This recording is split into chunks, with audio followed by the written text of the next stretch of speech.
Good morning, people. How's everybody? Happy Sunday, everyone. What's up, Kittrell? Happy. Martin's here. Havoc. Good morning, guys. Yeah, today's a good day. We'll jump right into it and I'll show you what I mean. We are printing. Now, I realize that's a little jacked up over there. Probably printing a little close. But we're doing a test on flow rate. So I would expect it to be a little messed up. Yeah. Just started this probably 3 minutes ago. So we'll see how that goes. Today needs to be a little bit shorter, so I figured I'd go ahead and get started.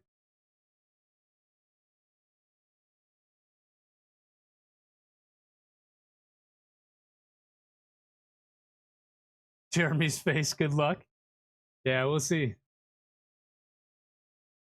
Yeah, some of them are pretty good and they're coming out. The other ones have too much flow. Some have probably the right amount. So we're just running the built-in Orca slicer stuff.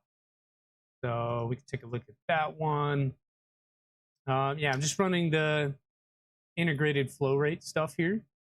And this is in Orca itself. So to do it, you just come up to calibration, and then you can do basically a flow rate test. I run the YOLO version, and that seems to work for me. So we'll see how it works out. Good morning, Mike. Oh no, it's Mike.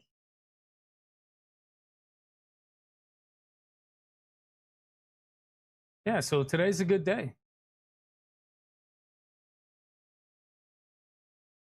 I figured I would jump on. We'll run through a little bit of the tuning here. I need to get this thing tuned in so I actually start using it. And so we'll go through the guide. We'll look at Ellis's guide, which is my preference, and we'll see where we get. I've done a lot of belt shaper stuff and shake tune stuff already. And so I've run through all these different macros here. So first, you want to run the axis macro, axis map calibration. That just makes sure that your whatever accelerometer you're using is oriented correctly, and that the shake tune algorithm can assess which one is X, Y, and Z. It'll verify that they're all working as advertised and you don't have any connection issues, essentially. After that, you want to run your belt tuning. So that's your compare belts. And instead of talking about it, let's look at it as well. All right, so as we're going through, you want to go to the documentation. So it has you run the axis calibration, right? You're going to get a map that looks like that. And then you run your belts. You want to shoot for something that looks pretty close to this here. And then you can run your basic input shaper. And then after that, you want to create a profile. If you have any issues, Teach Sensei, I know enough to be dangerous, Happy. But I do like that this is laid out in order on how you should run things. And if your graphs look good on individual steps, you move on to the next one. Hey, Boothie, good afternoon, sir. And yeah, so you just run through, and then once you create your vibration profile, you're essentially done on what you're going to do. Now you can continue to tweak and tune and refine and spend a lot of time doing that stuff. That's up to you. I got mine good enough because I understand that it's sitting on a wobbly toolbox that is on casters. I can see the whole thing physically shaking right now. And so because of that, I got it good enough, and then we'll press forward. So the other thing you should probably look at is this one here. This is your, I don't want to copy, I want to make it big. There we go. So this is your kind of roadmap on what to do. And if you're a visual learner, like a lot of us, it kind of gives you a starting point.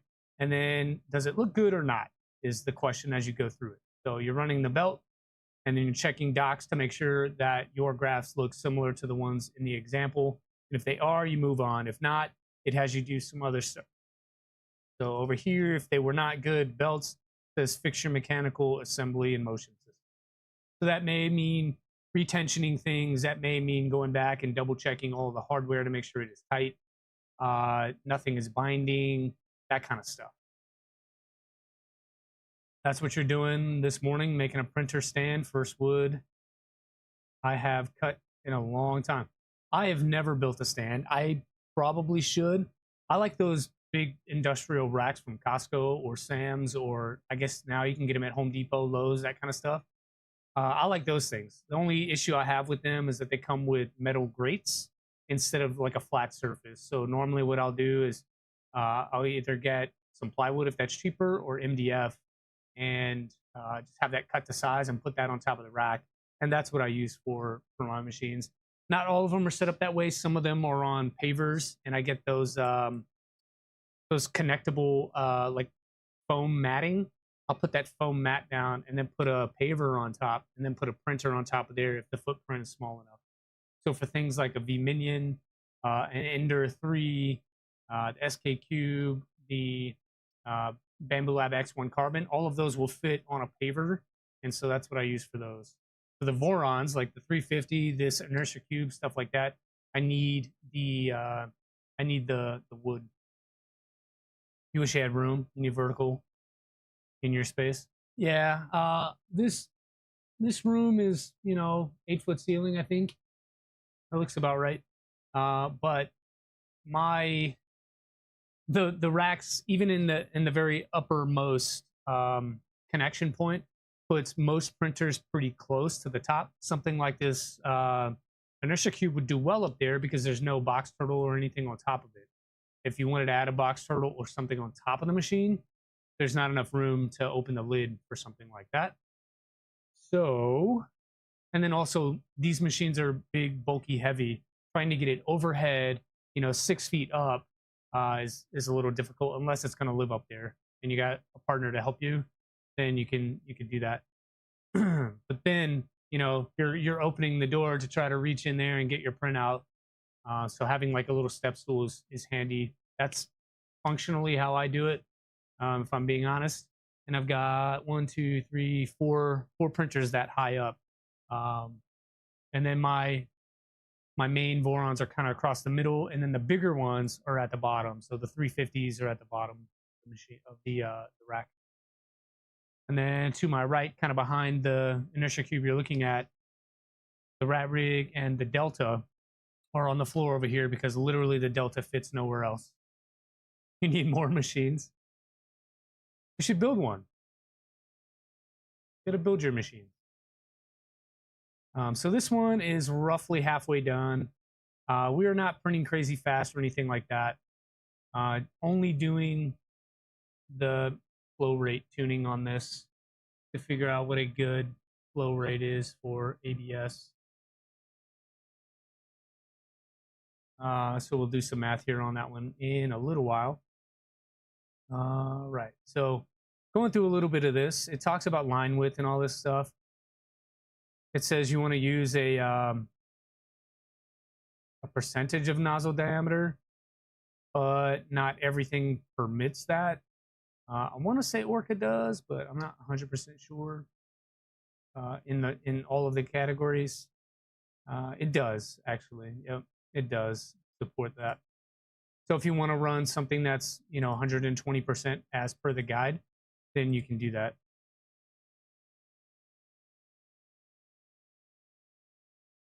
So expectations, you're gonna have stuff. It's not gonna be perfect. It's a printer that you hand built.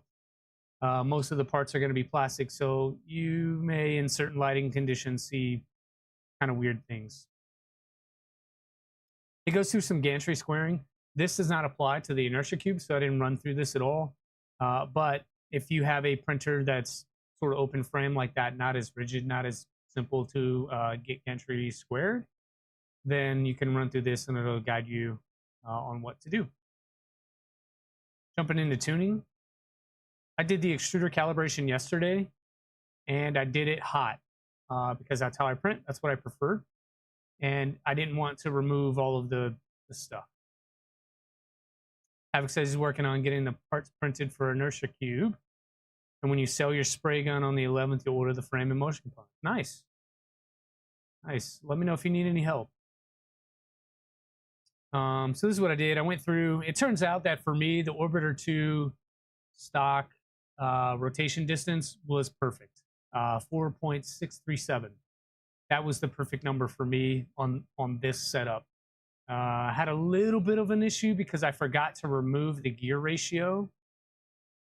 I'll show you what I mean here.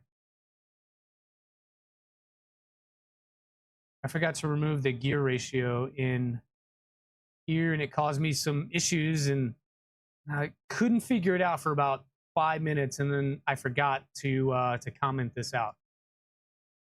So if you have rotation distance and gear ratio in there, it's going to create issues for you. Remove gear ratio.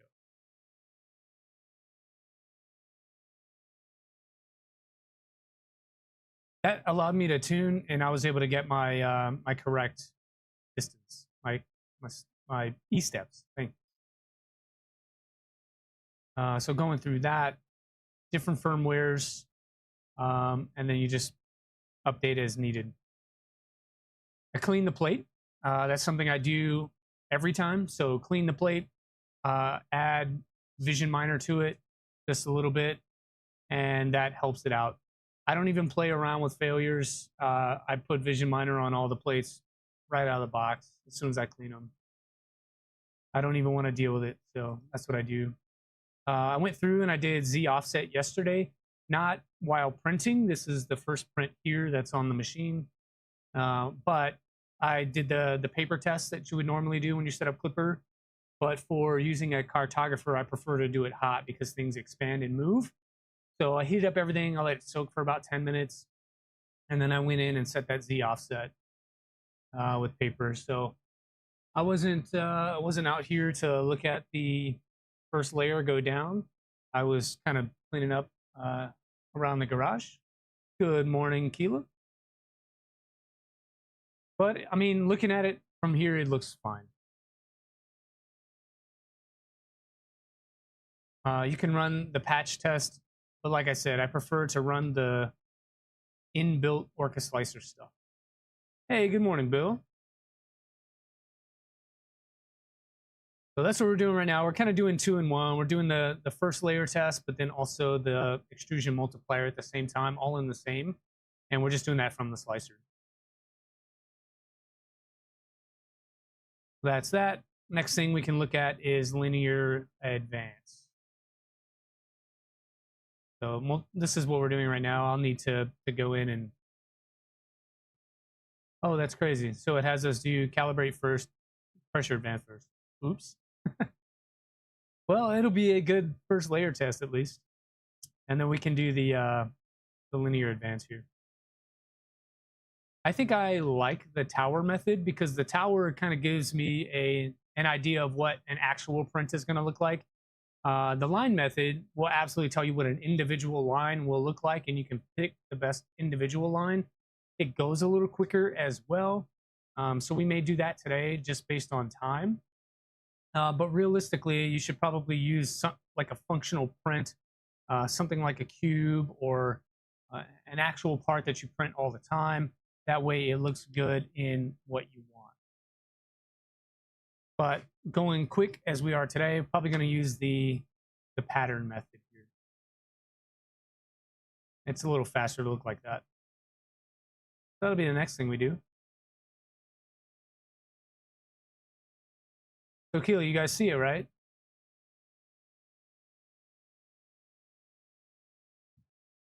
We're printing and over extruding like crazy on some of these.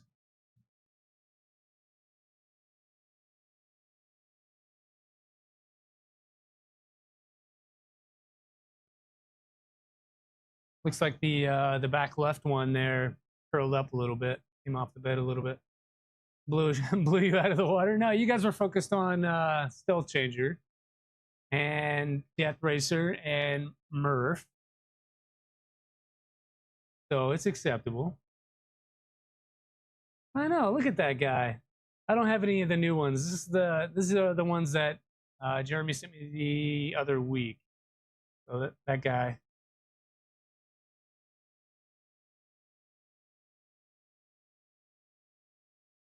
But yeah, it's printing.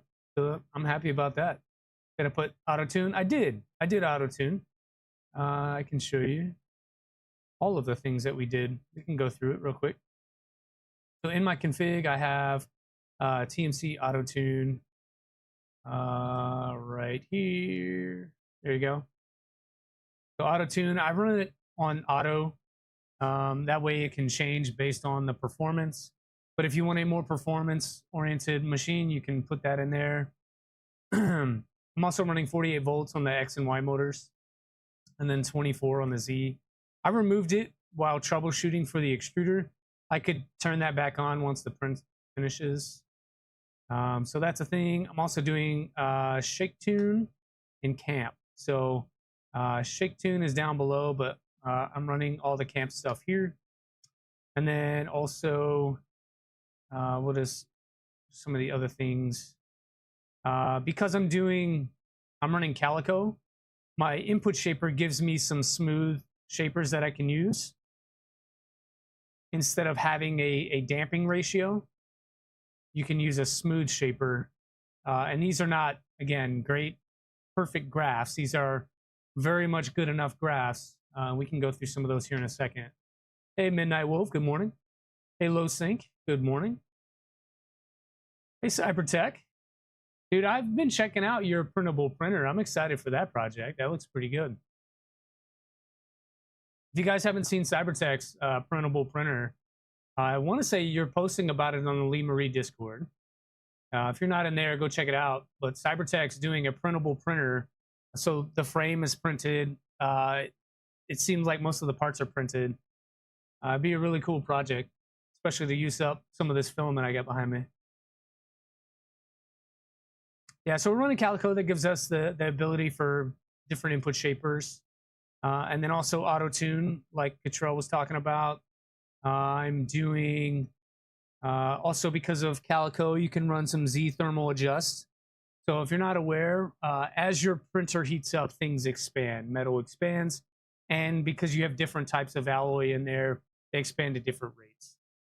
So there's some tuning to be done on that, but you can add that in. And if you have a chamber thermistor, it can account for temperature. So as temperature climbs, you can put in a certain adjustment so that, let's say, if every degree Celsius, it can move 0.01 millimeters in either positive or negative, depending on what you determine you need. So that's a pretty good thing. Hey, good morning, Reth. Thanks for being here. We're doing the first print over on the Inertia³, but kind of going through some of the updates I've made as far as the config. Kitchell was asking about auto tune. I think my mouse just died here.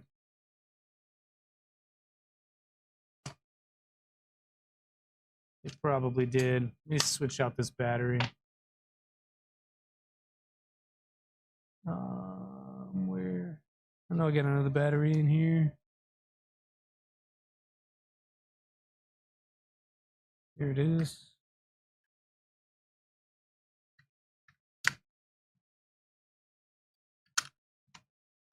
There we go. Okay. Battery dead. All right. So we did that, and then I still need to tune the Z adjust. There's also some axis twist compensation you can put in here. I need to go through that setup as well. And then you have some in-stop phases. So if your in-stops are, I don't know, less than quality or whatever, you can run in-stop phase calibration, and that way it makes sure that your in-stop happens at the same phase of the stepper motor. And it's hitting on the same step each time. And that's one way to determine that you're not missing a step or two in either direction as you're homing. So it can account for that on X and Y. So that's something I still need to set up. That's why everything is all commented out. All the thermistors are fine. Here's all the shake tune stuff I'm using. I run stock. I don't change anything in here. And then you have some other danger options you can use as part of Calico. And that's really it. Everything else is just cartographer. So nothing crazy. Your wallet can't handle more printers. Yeah, there are, I don't know, something like 23 over here. Not all of them are operational. I think maybe half of them, 12 to 13 of them are operational. Some are just, haven't gotten the time to go back and repair what I broke. Others are in a stage of upgrade or update. So it is what it is. Some got damaged in the move almost a year ago, and I still haven't repaired them. And it looks like it just stopped for some reason. What happened here? Oh, I think we finished, but it didn't run the end print file. That's weird. It just stopped working. Oh, it's backwards. It should say in print, not print end. Interesting. So we can make a change.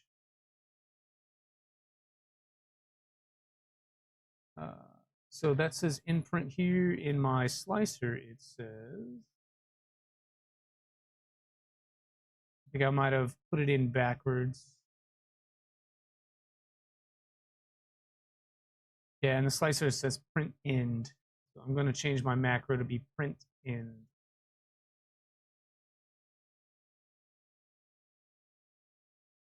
Hey, Iconic Fab, good morning. Yeah, so that's one thing to look out for and why we test, right? So this should not be in print. It should be print end. And then it would have run the actual G code. But it didn't. We'll save all that stuff and take a look at the horrible, horrible job of flow rate over there. Definitely some filament tuning to be had. I want to home XML.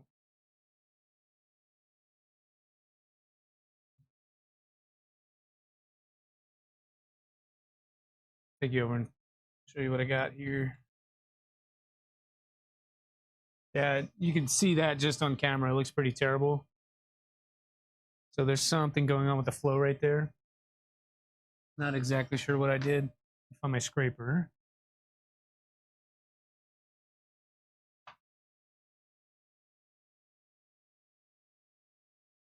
This thing, it's pretty awesome if you don't have one. A Panda Edge. It's like a scraper for, I don't know, kings or something. Oh, there's a layer shift too. That's what was going on. So I didn't notice that at first, but this right here should have been the first layer, and there was a skip somehow, some way. Oh, Kitchell, one other thing I forgot to mention is I'm also running motor sync, all-wheel drive motor sync. So before it prints, yeah, so that didn't turn out very well. Thanks, Daniel Hardy, for the sub.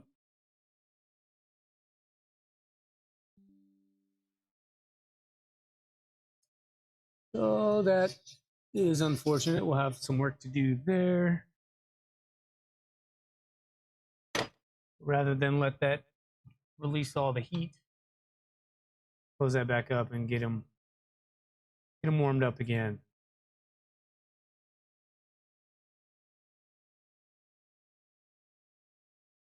All right. You don't have the time or money for that, so you just get. I would skip the P1S as much as I like the Bamboo Lab. I would skip the P1S and just go straight to the Centauri Carbon and save yourself some cash. It's really, really good. And then if you pair that with Orca Slicer, you're going to get most of the same capability without all of the, the lockdownness of a P1S. But if you need a AMS, then you might want the P1S. Elegoo is supposed to be coming out with their AMS version of something, but who knows? Haven't seen any advertisements or I don't know, leaks about it or anything for the Elegoo multi-material system. Okay. So let's run.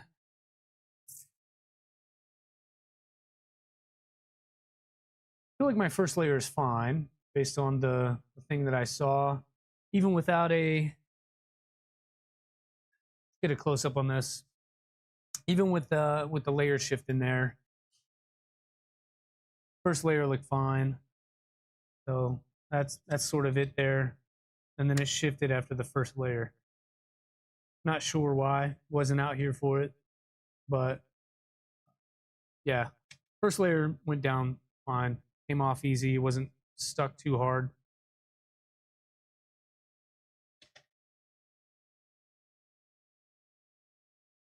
So I feel good about skipping that test and just moving on to linear advance. Definitely going to do the pattern method. And the cool thing is, you could set it up this way if you really want to be manual about it and tweak your results. Because essentially what they have you do is go to this tool, and then you come in here, and you can change all your parameters to be what you want it to be. You get to choose your layer height and all that stuff. Or you can use Orca Slicer, and it will do all of it for you. The thing that always kind of messed with me is like I had to put all of my G code in here, export things, import it to the printer, and it was a lot. So if that is overwhelming for you, what I would recommend is just go to Orca. Go to Orca, and then start a new, sorry, this is, my windows are getting crazy, so I'm just gonna move some stuff real fast. There we go. You can't type the A1 is less, gonna keep it slower and not enclosed, yeah. Wife is pushing towards a pre-built. If she's pushing toward a pre-built P1S with the AMS. Wasn't for the overheating risk on the A1. Yeah, I mean, the A1 is not too far from a P1S. Couple more dollars. All right, we'll make a new one. No. Discard all that. Okay. So starting fresh in Orca, you come to calibration, and then you can run pressure advance. And it's going to ask you what, you probably can't see it. But there's a pop-up window that asks what extruder type you want and where you want to start from. We're going to do a pattern test. Click OK. All you're going to see is a little square, and that's fine. You don't want to worry about it. It came through and changed all of our parameters anyway. One thing I want to check in my filament is what flow rate they have set right now. Okay, it's way too low. I'm going to set the flow ratio to 1.0. Close that. And then when we slice, that's where you see your pattern. P1S combo isn't that much more than any of the other. Yeah, I agree. P1S combo, that's what you want. If you need the AMS, your wife is pushing for you to have just an all-in-one, ready-to-go kind of thing. P1S is what you probably want to go with. I've heard about the Anycubic, but I haven't played with one, so can't really tell you one way or another on that one. So that's the thing. So once we hit print, we can upload and print. As long as you have your Wi-Fi connected to, oh wow, look at that. Oil expected max frequency exceeded. That's weird. I wonder what that's about. Scanner hardware issue. Well.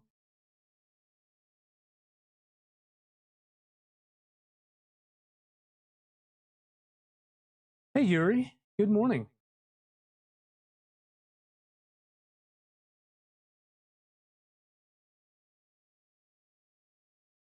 Okay, so I just searched that error. So this one here, scanner hardware issue, coil expected max frequency exceeded. Not sure what that means. Jeez.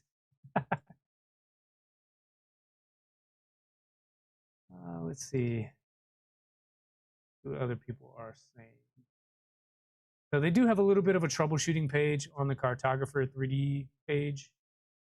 I'm not seeing my exact issue.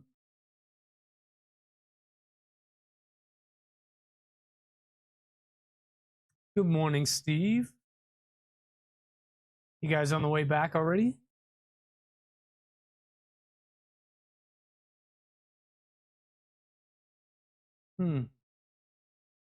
Weird errors. Not seeing weird errors. Yeah, we had a little bit of a first print. It had a layer shift on it. I don't know what this is. Not yet, waking up. It's Sunday. You deserve to sleep in. We can talk all about it later. Let's see. Likely hardware limitations. Scanners likely to experience performance issues. The frequency is being set. I guess we can edit this back on up here. I'm going to turn auto tune back on for the extruder while I'm thinking about it. Shortcut key is going to be control backspace or / sorry. Control / will give you the quick command to uncomment stuff. You can save, close, restart. Will not restart. That's so strange.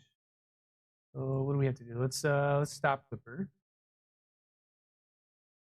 And then restart Clipper. Your simple core looks so good. Yeah, I like Happy's new printer build. If you guys haven't seen Happy's new printer build, that's a pretty decent machine. I think Happy, tell me if I'm wrong, you made it pancake style, right? Like it's more of a lower machine because of headroom. How will it scan that, Johnny 5? GPS took you on the freeway home.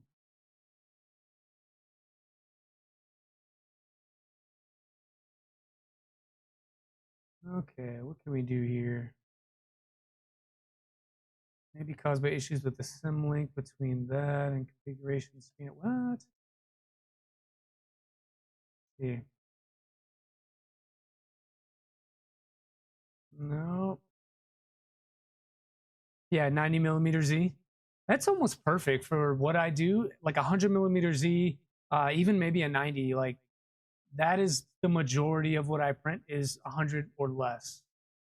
So the issue is I usually print larger things, and so I need the build area. But to get build area in X and Y, usually you need build area in Z as well. Unless you're going custom, which it sounds like you did, and that's awesome. Okay, I think we're back. I've never seen that error before on things, but we can home all and we'll see what happens.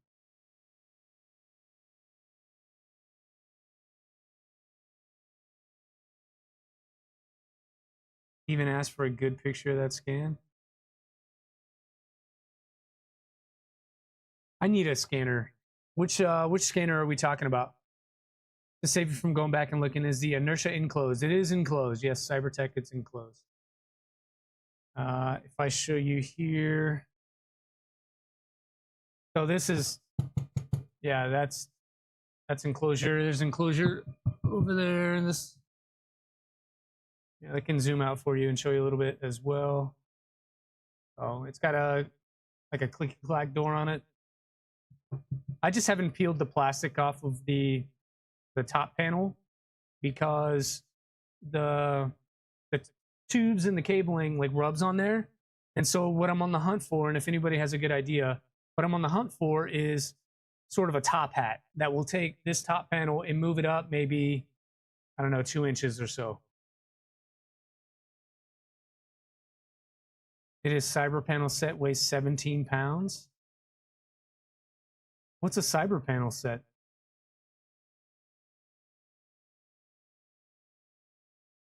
On the Cardo struggle bus at the moment. Booty, I think I might be as well. And the error you're getting is coil max frequency exceeded. I think so. I think that's the error we saw.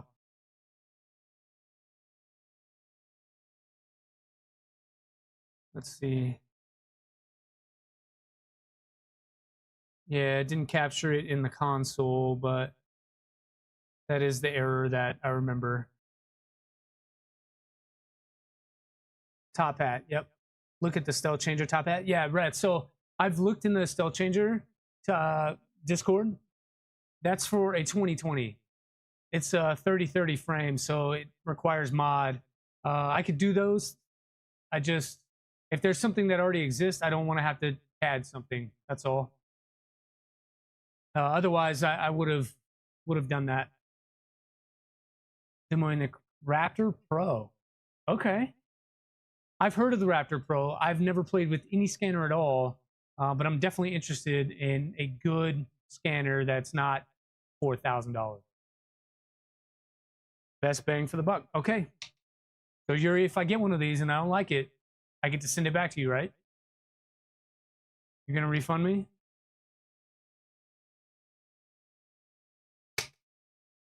I'm joking. I'm joking. Okay, let's see if it'll print something. We want to do P8 pattern. I've already sliced that and sent it. So we need to add some height to the... yeah, I mean, Havoc, that's up to you. So if you're going to build production build, I don't know what the changes are. I don't know if they have increased the headroom on that compared to the build that I have. Mine is a beta build. So my X is a little bit smaller. My X is only 265. On the production build, you're going to get the full 300. On my Y-axis, I do get that full 300. I actually get like 295, right? But that's because I'm running a cartographer. Either way, if you use the Inertia Cube tool head that they designed, maybe you get the full 300 on that without clearance issues at the front. The all-wheel drive quad XY setup we have is, it steals, I think, 5 millimeters off the front corners of the Y-axis for me on my build. I don't know what production is going to do. For me, on my build, on my beta build, personally, I want another couple inches for the cabling to have room to move around and not scrape up the top panel. Does it work without that headroom? Yes. Does it work if you did not enclose it? Yes. But that's up to you. We aren't based on... Yeah, for sure. They made some changes. Yes, all of that. I'm just not sure if they increased the height of the top above the gantry. If I were building from scratch and self-sourcing, then I would consider just adding, I don't know, about, let's see, I think a solid 50 millimeters above stock would give you enough. But keep in mind, you'll need new side panels, new door panels, new click-clack extrusions as well. So if you scale vertically 50, you need to scale a lot of other things in proportion. Remove the top panel and it stopped. Found it was due to the EBB getting too hot in the enclosure. That could be a thing. The original EBBs, they do have a temperature chamber limit. Usually it's like, I don't want to guess, but it's a lower temperature tolerance. So if you're in a hot garage like I am during the summer and you have your machine enclosed and that's producing heat, you could overtemp. The original Nighthawks had that issue. LDO released a V2 or a Rev C, and that version is more tolerant of higher temperatures. Or even a vent. Yeah. Yeah, you could do that. You could raise the top hat or the top panel. I have to do that on the X1 Carbon. I have to open up the top panel. but it's all up to you on what you want to do. Yeah, hit the like button. We can pay for my AC. Yeah. If I had an AC out here, I might stream in the evening times. But right now it is hot. Brett, I don't know if what the temps have been in Fresno, but down here it's been 104 today. Just looking at the bottom left corner of my printer, or sorry, my computer here, 98 degrees, 99 degrees all week long is our high. Clear in a million, no clouds cover it at all. Just straight up heat. Next week's supposed to drop a little bit, but it's still gonna be hot. We'll see. All right, you guys have gotten me enough off track. Let's see if we can print some stuff. That should be warmed up a bit. Going across the country, hook you up with AC. That's awesome, man. I appreciate you. That's so Cybertech. The challenge we were talking about is I don't own this place, and so I can't just cut holes in the walls and things like that. So I can't do a mini split. I have to have like a standalone sort of swamp cooler type thing. The wife and I went down to Lowe's and checked one out a couple of weeks ago. They're pricey, few $100 for something like that, roughly 400, I think. Would work great out here, but again, in the 90s all week in the Midwest, gross. Happy I do need to insulate the door. You're right. It would make a world of difference. You're correct. Hit 90s in the Michigan, go hide in the basement. Yuri, I would love to have a basement. If I could have a basement and just be down there all day and stay, you know, roughly 75 degrees, I would absolutely do that. We live in California. I don't know that basements are a thing here. Next house, basement. Mr. Cool and run the copper lines under the garage door. Not a terrible idea. Would they not get damaged over time with like running over them with the cars and, you know, the door coming down on it? That's what I would be worried about. I could just remove the side door over here and install a door I don't mind ruining and put a Mr. Cool in that. Oklahoma basements aren't common either. They're not. But if you go like one state north to Kansas, basements all day. Still in your underwear. Happy, how do you know I'm not? It's a good day. I've got tie-dye on. How do you know I'm not? You can't see from the chest down. You don't know what I'm doing out here. Run out the corner and sleeve it with PVC. Heavy rubber drive path cover. Run a welder chop cord. All great ideas, guys. I appreciate it. Keep them coming. All great ideas. After Murph, you don't even want to talk about it. I've never been to Murph. I've heard it's really hot. That probably plays into the reason I haven't put a lot of effort into trying to go.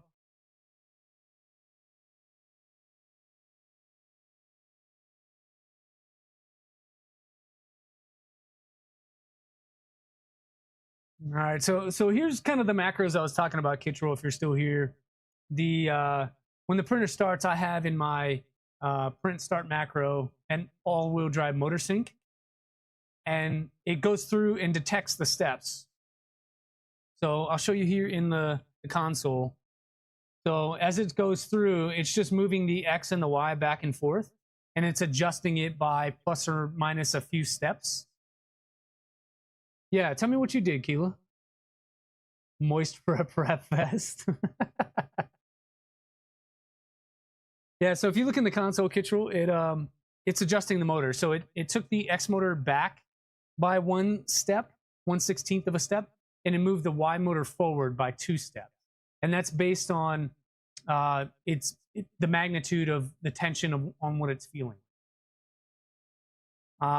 Way above my head as far as the nitty-gritty on how that thing works, I know that it goes off of where it touches the end stops and what it thinks home is, and then kind of moves the motors to determine, do I need to skip a step or two to make things equal? And it registers that based on your X1 and 0, and then Y1, Y0. Other than that, I can't really explain how it works. It just does. It runs that before every print if it has not been run before. And then I have a soak macro in there. I have a soak macro in here. Let's go back up. All right, so we'll run through it. So on my print start, it's pulling all the parameters from the slicer. It's pulling the material type from the slicer. And then it will home if it's not already home. It'll home Z if it's not already homed. And then it runs the sync motors macro. Then it's going to heat. And after it heats, it's going to soak based on material type. So you have a 15-minute soak. If there's no chamber thermistor, it's going to just soak everything standard. So I would suggest, if you're going to run the macro, either do a thermistor or remove this line where it waits for 15 minutes, okay? Up to you, your machine. Then, based on the material that you're printing, and you can edit these to be whatever you want. You can add additional in here. Hey, Jeremy, good morning. Just cut a hole in the wall. Window in your garage, too little for anything. We cut the hole bigger and have a window AC unit in it. The thing is still kicking 3 years later. I would love to. I have no windows in the garage. I obviously can't cut a wall. I don't own the house. So I can't make any structural modifications. I would love to, though. So my plan, I'm just going to stand alone. I'll have it over there somewhere, and we'll work with it. Anyway, so you can set whatever you want in here. You can have it soak based on what material you have set. And then from there, it'll just wait. So for me, I've got ABS set at 5 minutes on soak time. It's probably a little longer right now in the summer because it's already sort of warm. It's 75 in here. I probably don't need to soak that long. But if you want things to expand, what's 5 minutes? I plan to increase this time frame in the winter time, especially if I have not had the printer on and running and warm. Then I'll probably increase that. And then it goes through, it'll level all its stuff. And then it basically just runs camp. So it will adaptive mesh only the area that we're printing on. And then it just goes through and does all the stuff. I've also got parameters set up to adjust the Z offset for different bed types. I haven't tuned it in. That's why everything is 0. But if you do swap bed plates a lot and you find that you need to be a little closer on glass, for example, you can put a Z adjustment in here that will bring the nozzle down whatever amount you want to account for that, so you don't have to constantly baby step. You would do that, though, through using the slicer. So you need to select different bed types in the slicer itself to pass those parameters. And then it just does its purge and goes through and print. So pretty straightforward after that. Get a window unit and an old door. Install the unit in the door. Not against it. Not against it at all. This has to be sealed proper. Yeah, I think Happy is correct. He's onto something here. I need to insulate that door behind me. That'll probably help out a lot. I could do some weather stripping around it as well to seal it a little more. But yeah, in the mornings, sun comes from behind the camera right now, the direction I'm facing, and then comes over the house and just blasts that front door. So after about 1 o'clock, all the way through about 4 or 5 o'clock, it just bakes that door pretty good. Yeah, it's a sticker on the tool head. Check it out. Check it out. Couldn't have the purple Kadavi back? I don't know what the Kadavi backplate is. It is, Kitchell, to answer your question, it is the better print start macro, but modified. I've modified it with the MPC parameters. There's temperature weight in there. And then there's also motor sync in there. And bed plate. So bed plate adjustment as well. But yes, the better print start macro is the core of it. It's also modified a bit for cartographer instead of beacon.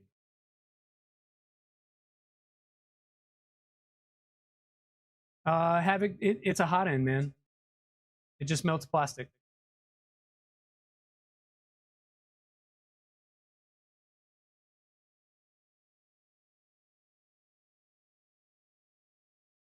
some company that was at Murph, PLU, similar to the frostbite plates. Yeah, I've never heard of that. ADEAVI backplate. Or plate back, sorry.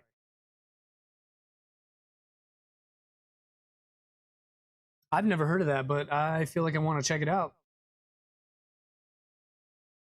I saw that Big Tree Tech had a new pyro plate. They call it pyro.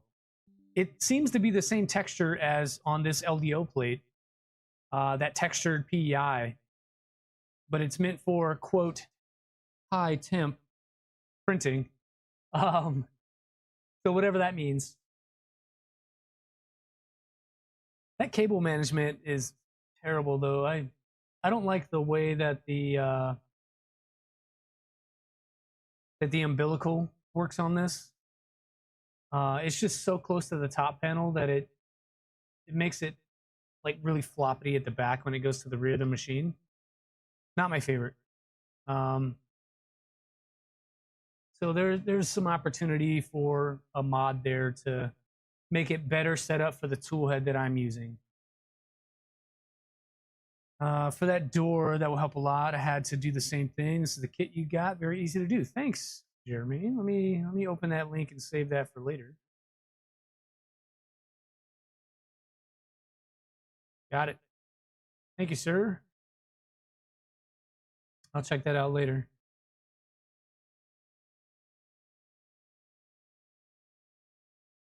Let's see. TMC tune, motor sync, and better start print are all things you're messing with today. This stream is very relevant. I can share with you the macro if you would like.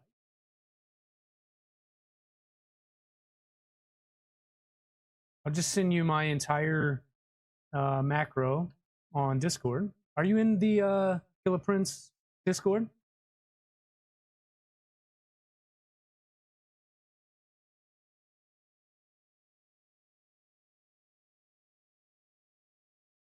If you're in my Discord, I will share it in there. Hey, Raj D. Good morning or good afternoon, depending on where you are. Yeah, let me download this for you, Kittrell, and I'll drop it to you on the Discord.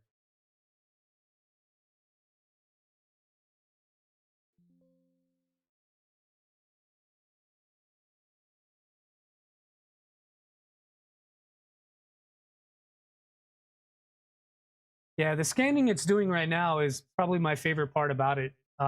You can use touch on a cartographer where it will use the nozzle and the accelerometer to determine when it's touching the bed, just like a beacon would.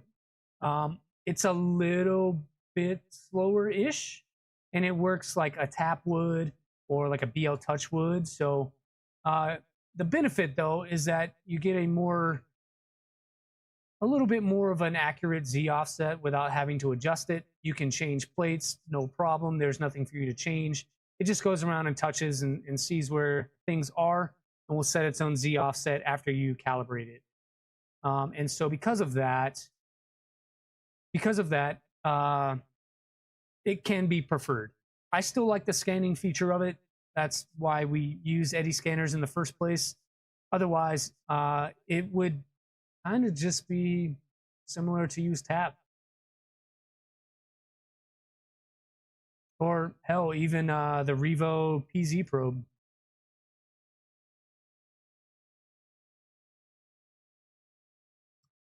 All right, Kittrell, I'm uploading this file on my Discord right now. And I'll tag you. So whenever you want to look at that, feel free.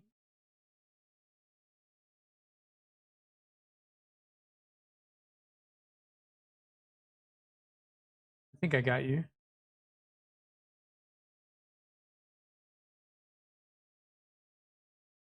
Yeah, I got you. So if you go in there, you should be able to have it. What else are we talking about? Enable GitHub backup and just share the GitHub link. I could also do that. You are correct. I already have it enabled. I forgot about it, to be honest with you. I'll share the link for everyone. I'll pin it in chat.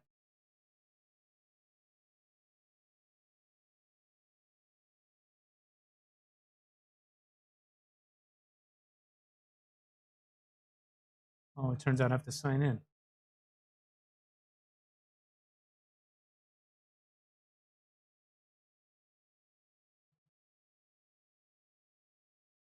Use that for tramming, then you scan the bed?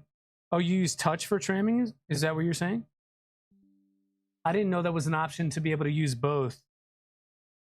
I thought you had to use one or the other. I didn't know you could do touch for tramming and then scanning for the other one. I will have to look into that.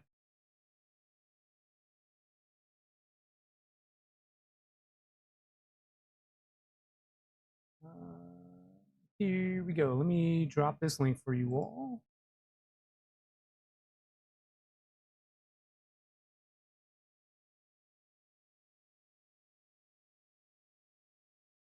There you go. So if you want to see all of my config and you don't do Discord or you prefer not to, you can go to the pin post there and you can see what I'm doing. Again, this is the way that I do it. It's a way, not the way. If you want to change things and do it yourself on how you want to run it, please do. Just consider that I am not very close to the stock way that you would build this printer. I have a different main board. I'm using a different extruder, a different hot end, a different tool head, and 48 volt. And a different tool head board too, for that matter. So all of it is a thing, and that is not sticking at all. We've ruined it. Now, I know you guys probably can't see that, but it is not adhering to the bed.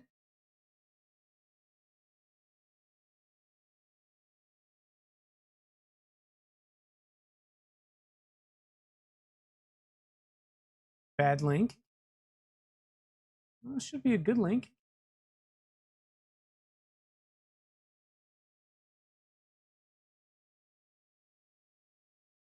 For bad link. Blue stick time.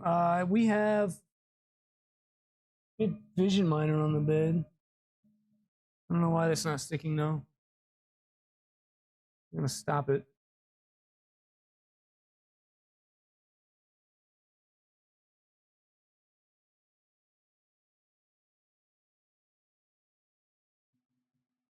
We'll stop that and figure it out here in a second. With this link, I don't know, guys. I would say most of the information is there, though. So maybe we just edit the link. I don't know if it's going to allow me to do that. Let's see. Unpin. And then remove.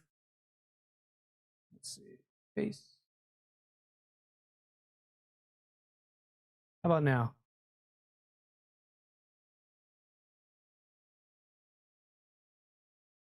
See if that works for you guys. All right.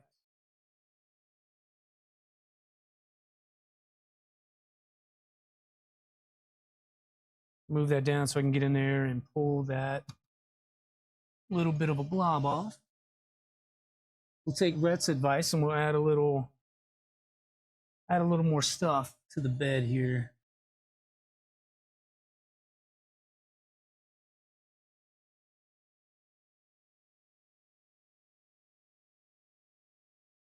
Do want to clean it first, just because I feel like maybe there's something there. Give me 1 second. Hit it with a little IPA towel here.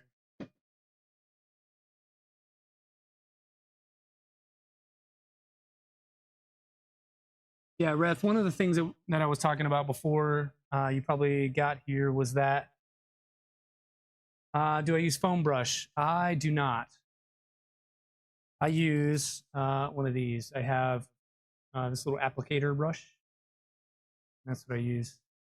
I know that one comes in the box. It's I lost it though. It's a metal handled and it's got like plastic bristles or something. That's the one it comes with.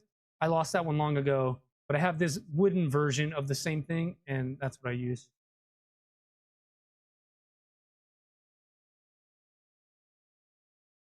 Do you use a foam brush? Are you saying you recommend it? acid brush. Is that what it's called? Hey, Zombie, good morning.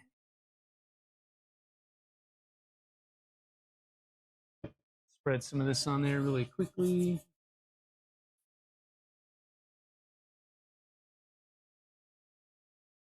All right.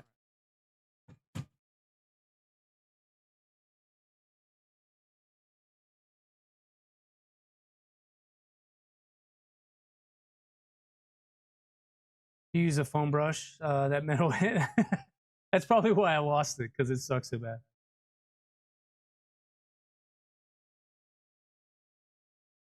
So we'll turn that back on real fast, and then I will turn the part fans on and circulate some heat. And then we'll see if we can print again.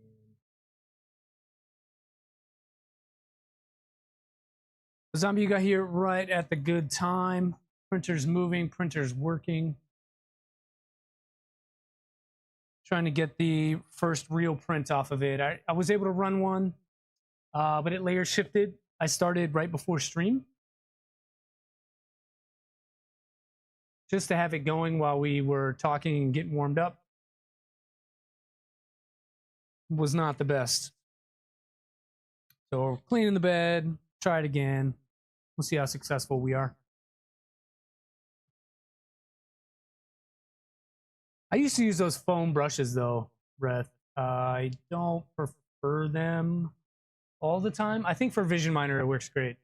I just don't have any with me. I think we tossed those when I moved.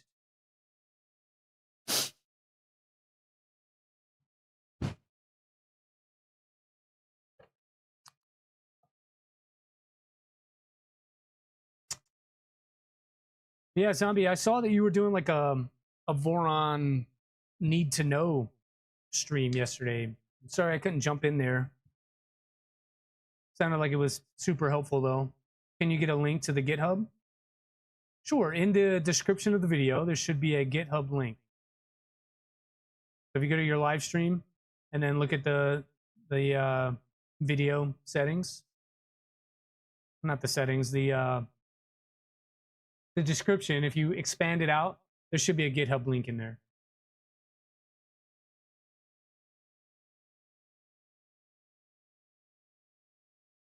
Shop towel and extra IPA or nano. Yeah, so I like the blue shop towel. So I use these. And then this is IPA. And then I use this little brush to print things. Or sorry, to spread out nano.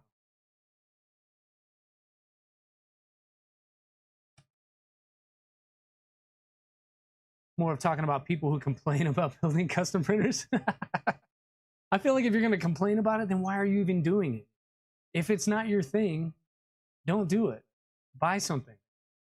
I see printers every day on garage sale pages, all throughout Discord, where people are trying to offload printers that they have custom built, and just either don't have space for it, or they're moving, or they need cash, or whatever. Go there, get one already built. Maybe the challenge is it's not around you, but there are some people sometimes that are willing to ship it.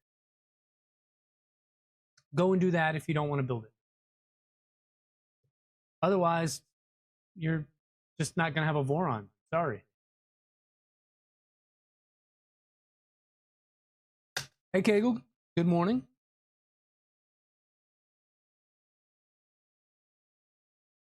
All right, so it's running through its heat soak now. It's should be almost done. Been soaking for at least 4 minutes.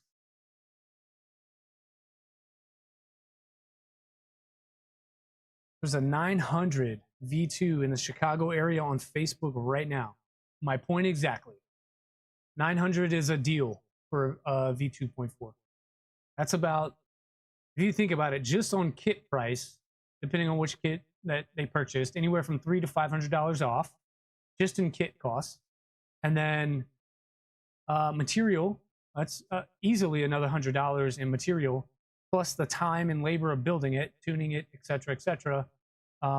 That's roughly $1,000 in saving money. Hey, Kevin, good morning.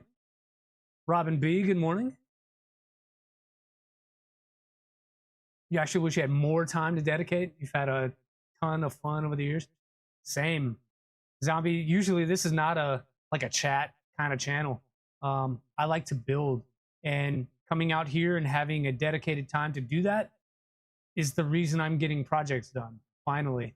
I appreciate the chat and chill. That's what we're doing right now, kind of in between the margins. But the building of the things and talking about the decisions and why I'm doing things the way that I'm doing things, that's more enjoyable to me than I don't know, like a podcast format type thing. Although that does sound like a great idea.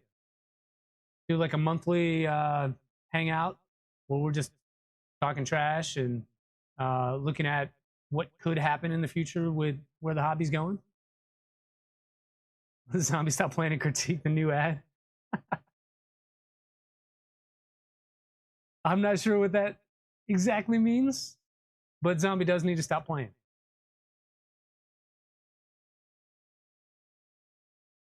Kevin, one day we're gonna put a box turtle on this. I've got the kit, I've got the mounts. I just need to print some parts, and when that happens, maker coins all day.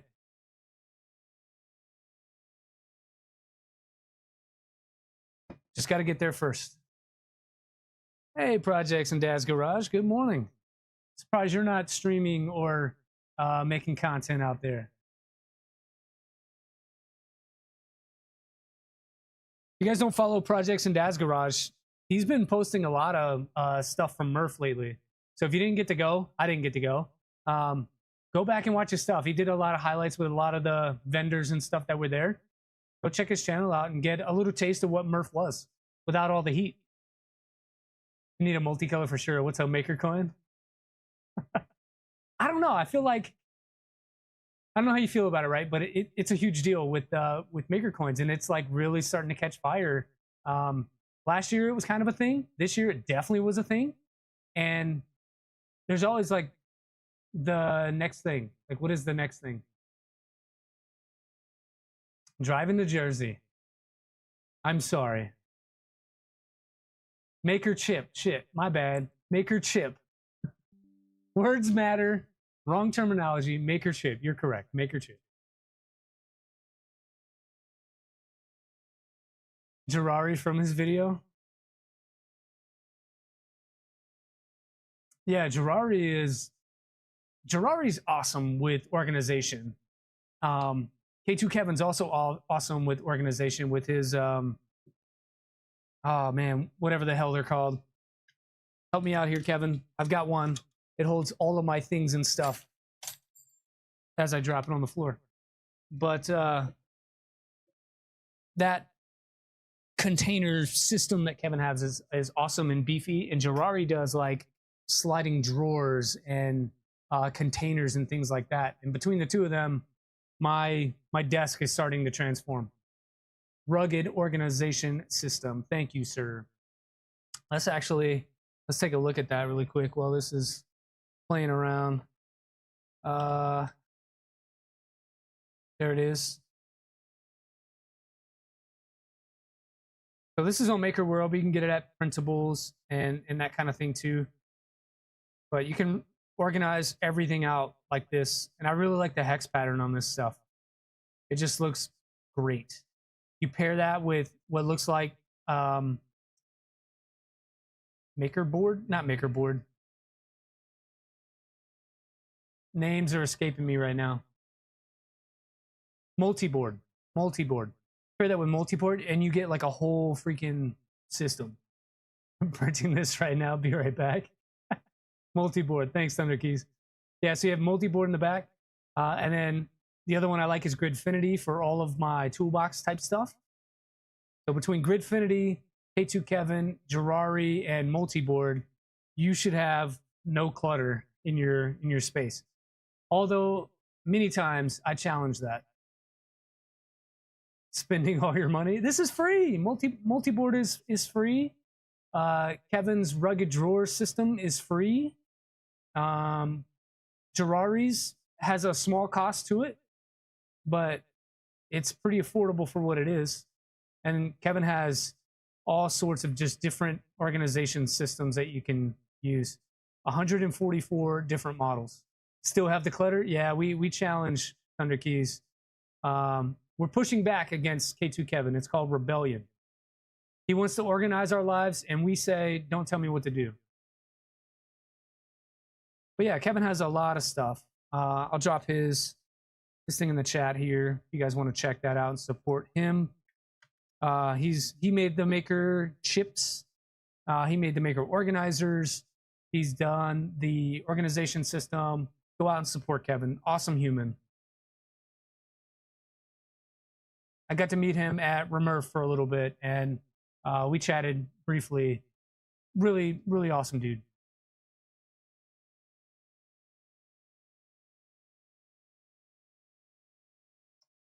All right, I should be getting started here. Thanks, a pro streamer. No, absolutely not pro streamer. I am let's have a good time streamer. We're out here anyway, why not turn a camera on and talk about it? And then Lego Therapy coming in with the name drop. Talking about support the channel and smash the like button. Thank you, sir. Oh, Havoc, you got to meet Kevin last weekend? Yeah, I was a little... See you, Bill. Thanks for hanging out, at least for a little while. Yeah, there's a lot of really good people that I got to meet at Rocky Mountain, and I wish I could have gone to Murph. It just wasn't in the cards. So I think what I have to do is try and go to Vice.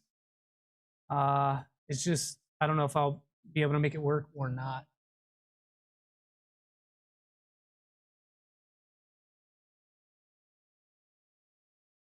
Yeah, we're way off the bed, and I'm not sure why.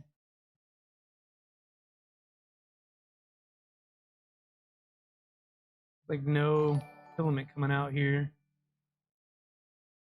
Thanks for the sub, Double T. Yeah, I'll see Bill in a few hours. Get to see a couple of people in a few hours. I'm just not seeing any filament flow right now. I'm not sure why that's the case. Kevin spent a year on and off helping you. Not many people would answering DMs at that point. You're not wrong. You're not wrong. If you find someone that will help you and spends time DMing back and forth and that kind of thing, don't abuse it, but be thankful for them taking the time. Time is one of those things that if you get to spend it on someone helping someone else, that is an investment in them that exceeds monetary value. So thank them for that. Appreciate them for that. Try not to abuse them. Don't ruin that relationship. Keep that network because it becomes important, especially when you get stuck. So I think that's what's really cool about this community is that, you know, if I get stuck, I know one or two folks that I can call or rely on and ask questions to that could potentially point me in the right way or ask questions in the right way that get me thinking differently enough to be able to solve the issue or to think a little bit differently. If there is someone that needs help that feels like I'm a person that they could reach out to, I would encourage you to do so. If I can help you, I will. Wore you out. Joe Rust, welcome, sir. I do a lot of luthier work for local musicians, and they're on the maker chip bandwagon for band chips. Okay. Usually have simple logos and social media presence. That's cool. I'm glad that this is getting outside of just 3D printing. I know that in what I do in the military, we use coins a lot. Usually they're metal or cast out of some sort of alloy. Everything is, you know, double-sided and very individual to whatever unit or person that comes from. It's a huge thing for us. I'm glad to see something like a maker chip that we can use to have individual makers customize their business card as an example. Yeah, I'm seeing no filament coming out now.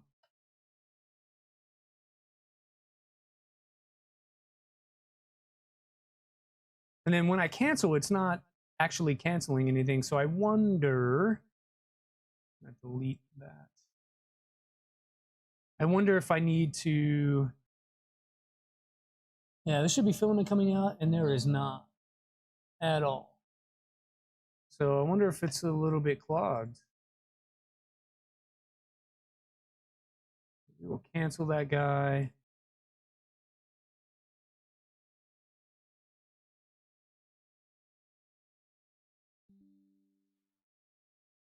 Wow, we're seeing quite a few people joining in the Discord. Thanks, folks, for signing up, hanging out with us.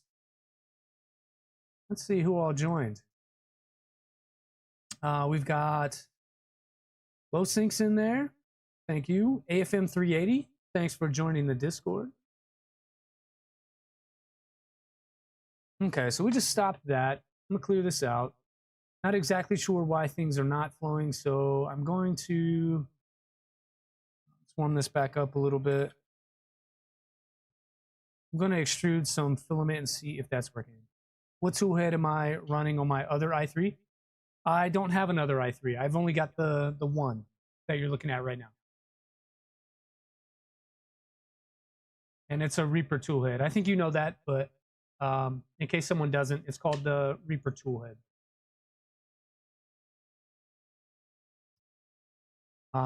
The other thing that's even close to this is my my project from Boothly that's called Vivo. It's a 30 frame V2.4. So it's this is more like the Trident style. That project is more like the V2 style.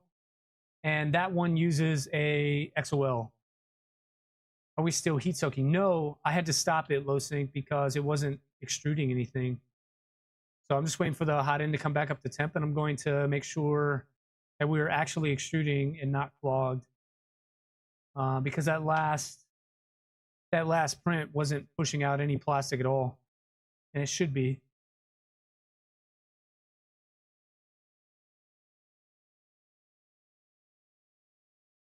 Must have been sarcastic when you said you had another one behind you. Are you talking about last week when I was playing around? It should not be heat creeping. I'm not hearing any extruders click. I'm not hearing any slippage of filament or anything like that. And I'm not seeing anything come out right now when I'm trying to extrude. So let's try a filament load macro.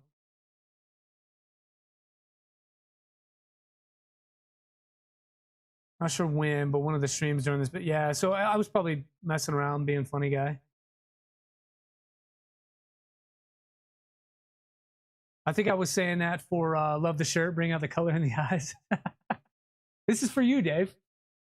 This is for you. I was hoping you'd be here today. But here's the thing, like, it's got my work badge on it too. I'm pulling double duty.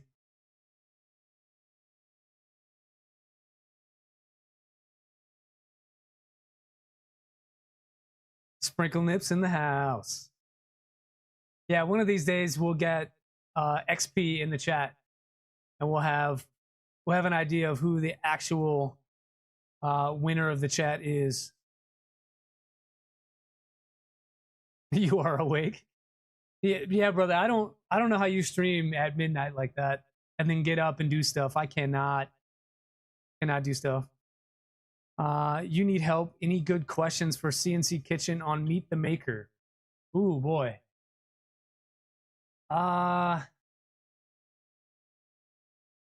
Good question. What's his favorite color?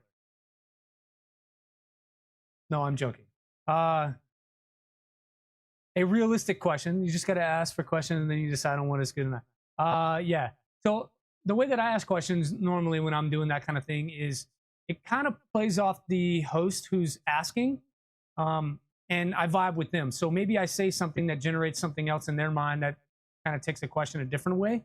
But going in cold, what I would say is a really good question that I like to ask folks when I'm doing this stuff is what drives their ambition? What makes them want to continue to produce content in the way that CNC Kitchen does, relevant to him? But then also, what motivated him to go into business to make heated inserts and the insert tools that he does. What drives his ambition is the simple question. Also, what happened in the Melt Zone podcast? Good point, Projects in Dad's Garage. With the heat creep due to covering the hot end fan with a it's not fully covered. There's some space in there, but I don't think it's heat creep. I hope it's not heat creep. So there's still some space to pull in air. We can move this down a touch if you're worried about it. It's just going to drag on the bed a little bit. It's a sticker. It shouldn't matter. But the fan is turning. Let's see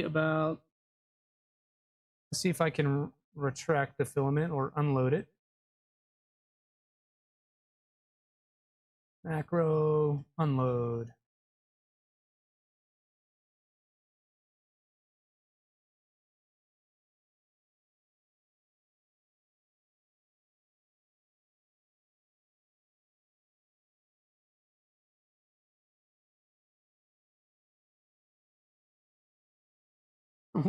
Why are your heat inserts so good? Don't pop the ideation fuses with a filter at the start? What are ideation fuses?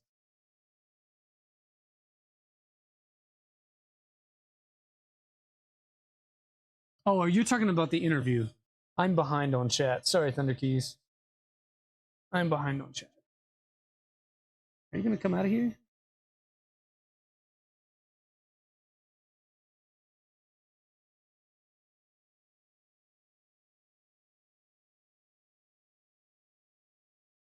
Talking about, yeah. I'm just a little bit behind. Working on a single screen and having like multiple windows around, it kind of gets a little lost in the sauce there. Sometimes chat gets covered in. I don't see what's going on.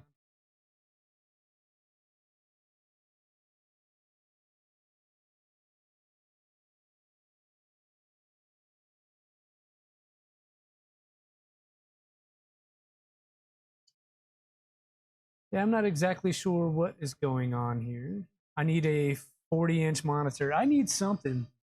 I need 2 monitors is what I need. The one that I have now is like a 26-inch or something like that. Single monitor, it's like $50, right? I just need something to be able to see what's going on.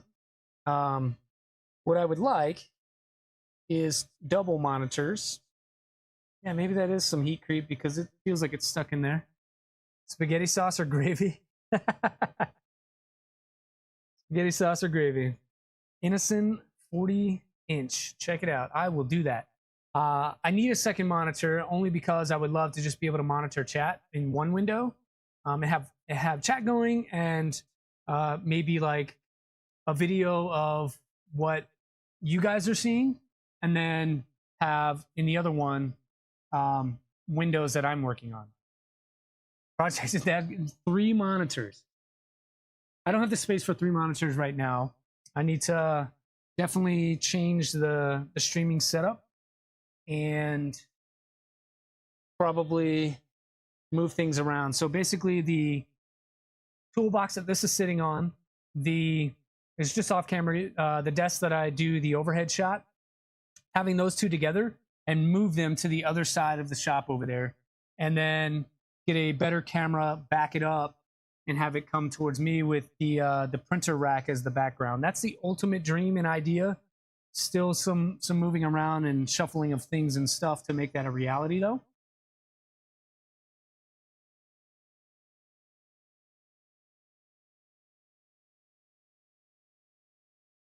Grab a cheap TV with HDMI. Yeah, so that's the monitor I have right now. It's not a TV per se, but it's a $49 monitor in a smaller size, which is what I have room for. I love the idea of the 40-inch. I don't know that I have the room for a 40-inch.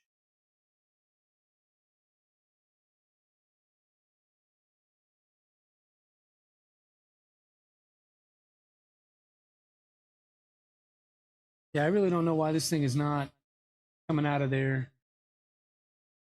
So maybe you guys are correct. Maybe there is a little bit of heat creep going on, and we got a little bit of a clog there. That's okay because I know how to fix that.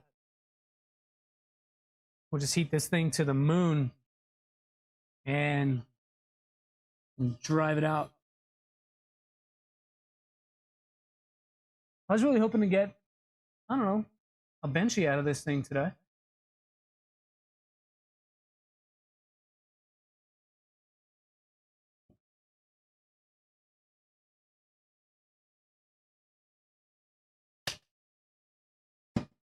Blame it on the creepy McCreeperson on the print head. You think that's why? This guy right here? He's the snake? Dude, those motors are hot. Really hot. Like, burn your hand hot. I'm gonna have to tweak some voltage on those. Okay, I can hear it trying to do something.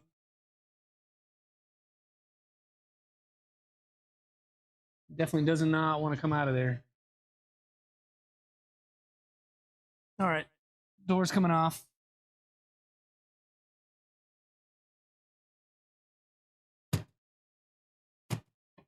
Oh, I did have to modify the latch on the door a little bit.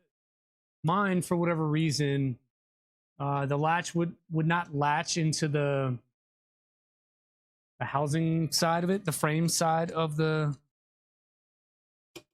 handle. And so I had to extend the latching part of it out by like 3 millimeters.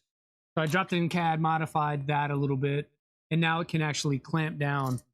Because before, you would put, you know, some foam in here to be able to seal that off. But if I were to do that and then like, I couldn't close that at all. Even without the foam, I had to force it to close, and that's not good. So I did make a little mod to that. But we can make a little bit of a change here. I gotta get a step stool. So they can't pass the 1 minute, then 5 second rule, 1 minute full speed on, and being able to put your finger on it for 5 seconds. I don't know that I could hold my finger on there for 5 seconds. 1, 2, 3, 4, 5. That's about, yeah, like right at 5 seconds. That's about all I can do. They're running at 1.6 right now. They are 2504s. They're running at 1.6. I think maybe I need to take it to like 1.4. And that should help. Really don't want to take this apart.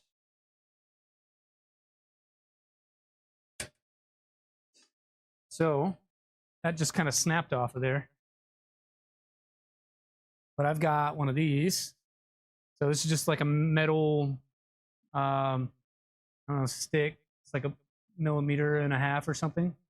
And I use that to press things through. That's probably it. Yeah, Jeremy's the snake. This guy right here, it's his fault. So I'm gonna try to press through. See if that's going to go through.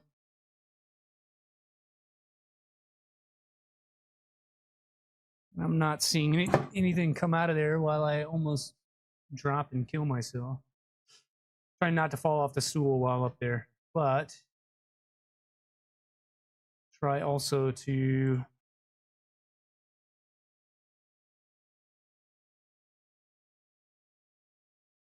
not sure why it keeps cooling down.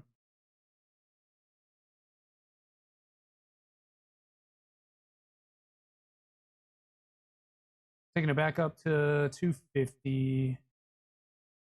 And we'll try to extrude a little bit here.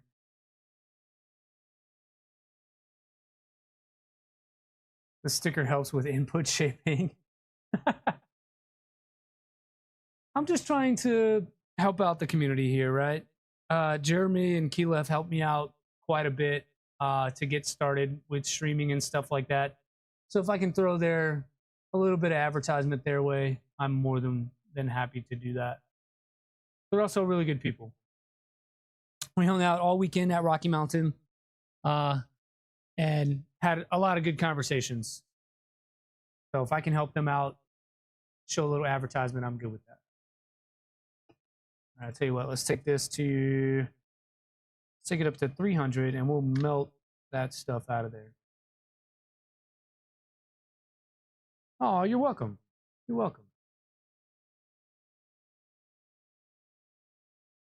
Yeah, we'll heat this to the moon and see if we can press that clog out of there. Yeah, but if heat creep becomes a thing, that's going to be a problem for me.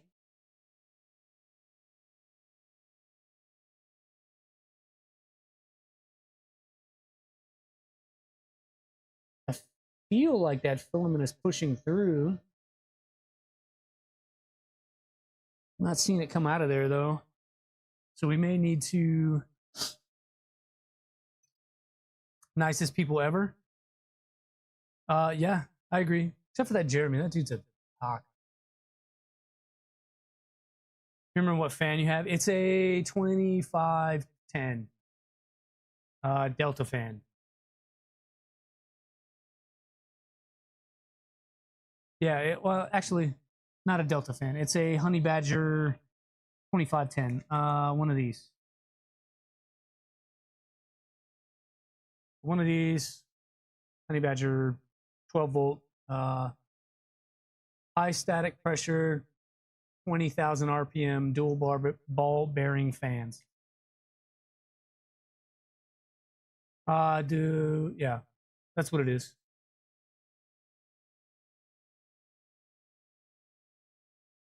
I might just pull the nozzle out of there. Let me try that route really fast. So we're going to home.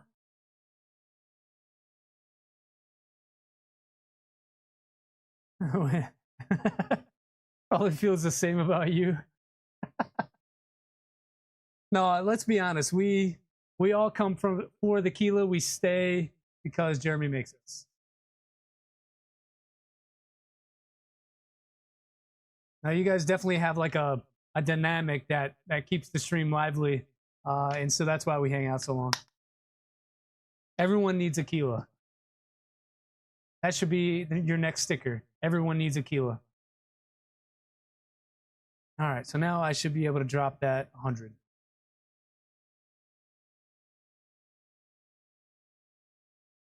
Get that way down. We'll pull the nozzle out and see what's going on.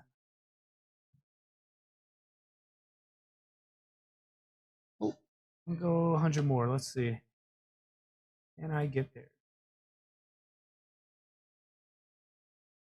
You're a handful? Yeah. I mean, all women are handfuls. Okay, I see what's going on. Looks like maybe the nozzle overheat cycles wasn't fully seated anymore. I forgot to hot tighten. And I think that is what was causing the stuff we were seeing, because as I look at the nozzle, I'll put you on the overhead cam here. Let's move some of this stuff. So as I look at the nozzle, I can see that there's plastic way down here at the bottom of the threads.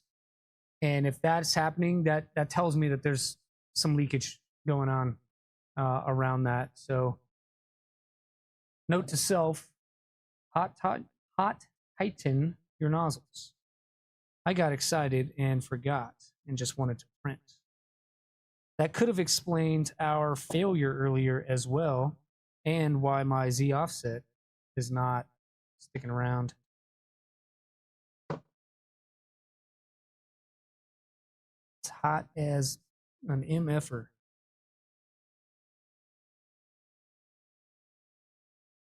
Oh, we got to clean it up. By the way, this is a Basel, a tungsten Basel that actually Jeremy sent to me.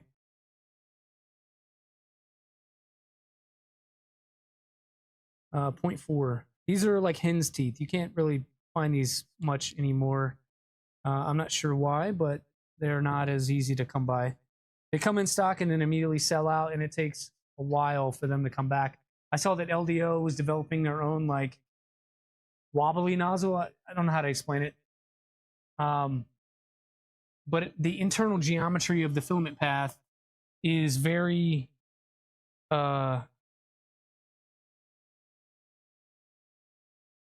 it's very different. It's like snake shaped internally. That's I don't know how else to explain it. But they posted something on Discord and on Twitter. So if you go to their Twitter account or X account, you'll be able to see it. But the internal geometry is like S-shaped. Dry your filament. Yeah, I probably should dry my filament. And hot tighten my nozzles. Usually better than that. But today, not so much. There we go. Just heat that up a little bit, and the rest of the plastic comes off. So I just kind of screwed it in about halfway so that I could get some heat in it. And because it's tungsten, it gets hot in like 3 seconds. And that filament comes right off of there. And so now I'll get out my torque wrench, 1.8 Newton meters. Some hot ends require a little less. So double check what you have. So this one's 1.8. I've also got a 1.5. This is from Slice Engineering. And I think Triangle Lab has a 1.4. So if you really need to limit the amount of torque you're putting on something, there are options for you. I like this one because it swaps out. The one from Slice is locked in at a 6mm, but what I can do is remove the connection, put that in here, and now I've got 1.5. And those use just normal automotive sockets. This is a 7mm on this one. Other nozzles, specifically from Slice and Bondtech, they want a 6mm socket. So, FYI. Okay, that should be good to go now. That's at 1.5. I know for sure we're able to go a little harder, and we could do 1.8.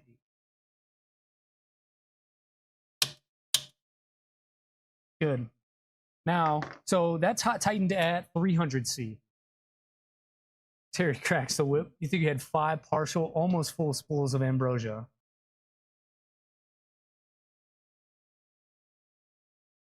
You gave all your filament away. That's awesome. Should have got a bamboo that wouldn't happen. I have 2 bamboos, Dave, and it doesn't happen. Not gonna lie to you, it doesn't happen. I had 1 failure on my H2D. My H2D had, so if you guys don't know, H2D, what did I do with them? They use different nozzles. I don't have one handy, but they use different nozzles that are all in one. And I've never really had issues, knock on wood, with it. But what I did was I was running a high flow nozzle, 0.4, on the H2D, and I ran PPS carbon fiber through it. Worked fine, but I went from that to try to print PLA at a lower temperature. So when it tried to load PLA, it plugged itself because PLA is at 200 and PPS prints at 335, I think, something like that. So it was lower than what the PPS could use to melt, and so it immediately clogged, and it generated so much pressure in there as I was trying to heat it with a torch and push filament out. It pushed the end of the nozzle out of the hot end. And that's when I learned that the nozzles on bamboo hot ends are friction pressed into place. They're not glued, they're not screwed. So there's nothing mechanical holding them in place except for friction, which works most of the time. Moral of the story, don't do what I did. If it clogs, use same temperature filament to try to get it out of there. I tried cold pooling, all the things, couldn't do it. But it's also a high flow hot end, which means internal geometry has probably got messed up, and it is what it is. That's the only failure I've had with any of my bamboo hot end type stuff. The other one was a print failure where I bent the nozzle on my X1 carbon.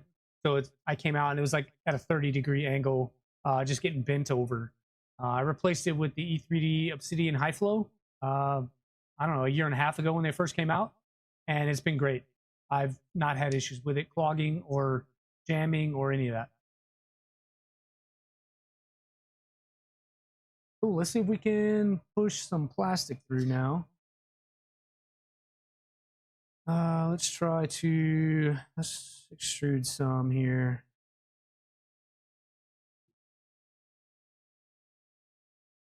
Okay, so it went through.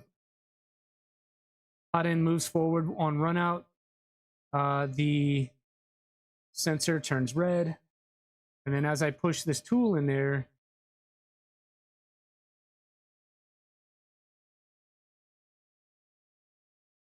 something is going on. It won't allow me to.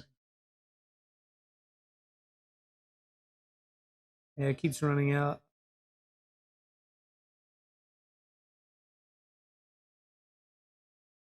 I was trying to unload the old filament.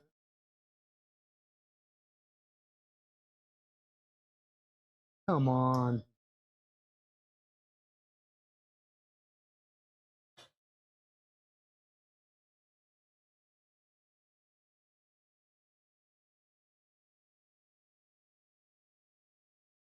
I might have to take this fan off, take the extruder apart really quick. That's the only downside to this design of the Reaper, is that if you need to get into the orbiter, you have to take off the right fan. Luckily, it's only one screw, but it's a tiny screw that you can drop. So remove the fan, drop the screw, of course. Damn it. That went into a place I don't know that I could get.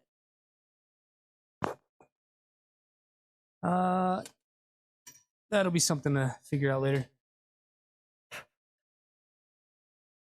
I thought I heard it fall down all the way, but I don't see it, so we'll figure it out. Hey, Clown Hammer. Good morning, sir. But like I was saying, one of the downsides of the Reaper is you got to take that fan off, not drop the screw, or do drop it like I did. And then from there, we can access the thumb screw that I had to remove. And so thumb screw becomes just a normal screw for clearance. The thumb screw doesn't work. It's too big, hits the fan. And then you don't have access either. I know that extruder motor is pretty damn hot. I feel like everything is just running really hot. I need to take a look at the different amps in there. Okay, let's see what I can see. All right. I can't see anything from that angle. We're going to have to spin the printer a bit. Let's see if we can clear this out. Move all of the things and stuff. Spin that a bit so I can get in there. I don't really see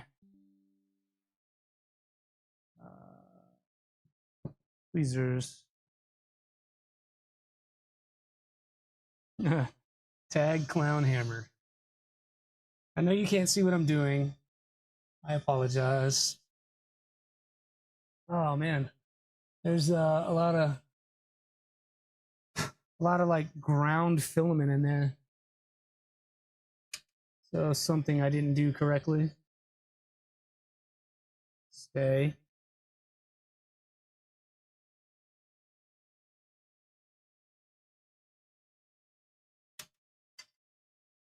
Okay. What I'm going to do, I'm going to try to take the extruder off.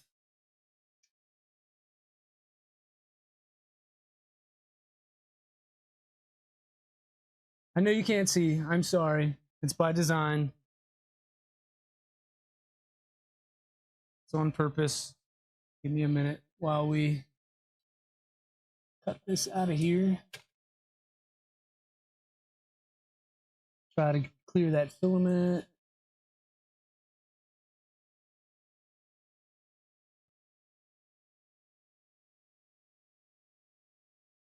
All right. So I got the small piece out. Let's throw that in there. And then we'll see if we can get printing in the next 20 minutes. Because if not, I need to go somewhere. I need to go somewhere else.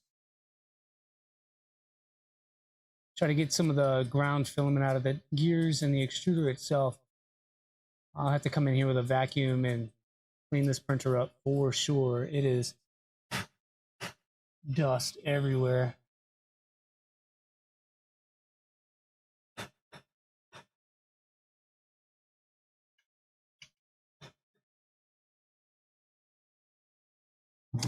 Now that I've got that removed, let's see if I can find that screw. I honestly don't know where it went. Down in the tool head somewhere. Nothing that should impact the printing at all, just looking at it. But I would like to know where it eventually landed.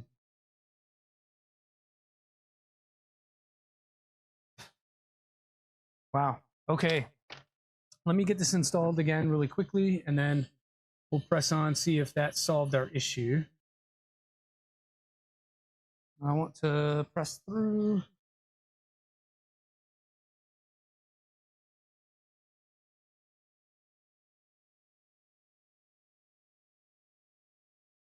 I don't think so. I think we still have a little bit of a clog in there, folks. Can't get the pin to go through.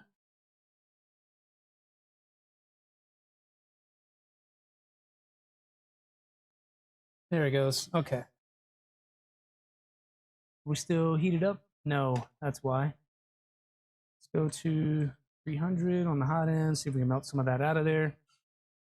Meantime, let me catch up on chat. Let's see. Can we go to Disneyland if I don't get the extruder fixed? You can go to Disneyland anytime you wish. I don't know that it was an extruder problem per se. It was me not hot tightening the nozzle. Things got clogged. I tried to unload and all that. It didn't work. And so it just ground a whole crap ton of filament dust in there. And that's what I'm trying to get out of right now is some of that dust so I could see what's happening. And then clear out the clog. But the hot end keeps cooling down on me. I think I need to change the timeout on it. And then also find what I just did with the pin I was using. There we go. Yeah, that hot end is like super. There it goes. Cleared it out. All right. But we got it fixed, Breath. You can now go to Disneyland.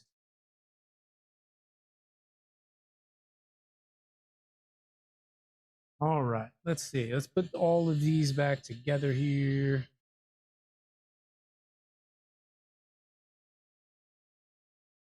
And I think I'm gonna leave the top panel off just to facilitate later any changes that I need to do.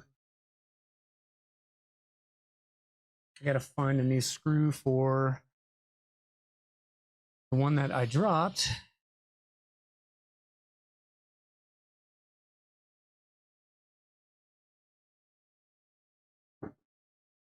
Because I do not see that thing anywhere.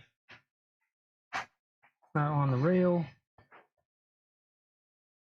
Oh, there it is. It magically appeared. Get a magnet.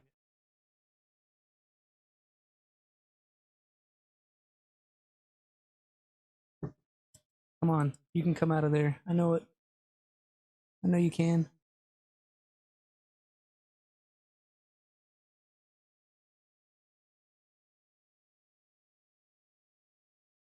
Ah, come on. Do I ever sleep? Talk about Kegel? Kegel ever sleep? I don't know. That guy's awake and participating in all sorts of things.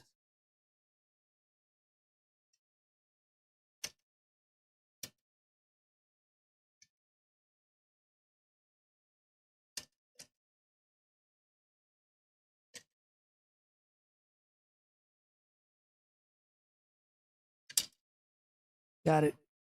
Okay. Back in action, folks. Found the screw. We got the clog cleared. Now let's install this without not dropping it this time, Butterfingers.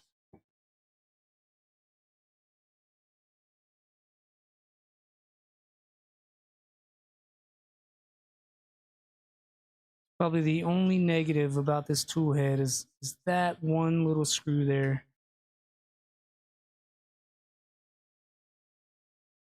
That one little screw, and then if you're using the orbiter, it doesn't like to come off with that fan in place. Okay. Spin this around for you. There you go. Should be back to action now. So thanks for bearing with me while we do that. You can see some of the dust like all along here, all through the bed, that I brushed out of the extruder. So just getting some of that out of here.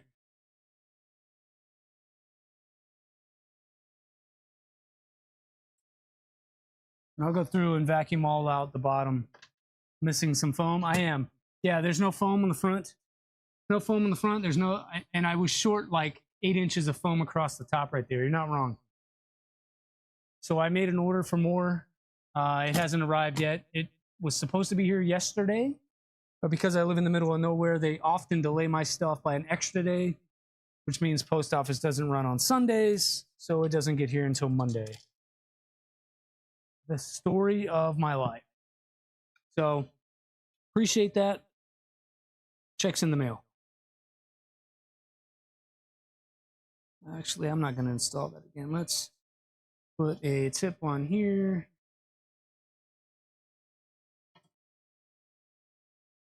And then get this installed and see if we can. You should see that turn green, and then it starts to load. And this is all done by macro. If you have your filament sensor set up in your printer config as Orbiter recommends, as soon as you insert your filament, it's going to start to push it through. You can change the parameters on how much it purges and all that. Mine is probably not tuned to the correct amount, but right now I think it's set to 100 millimeters. Probably a little too much, but I do that to purge out anything that was in there from before.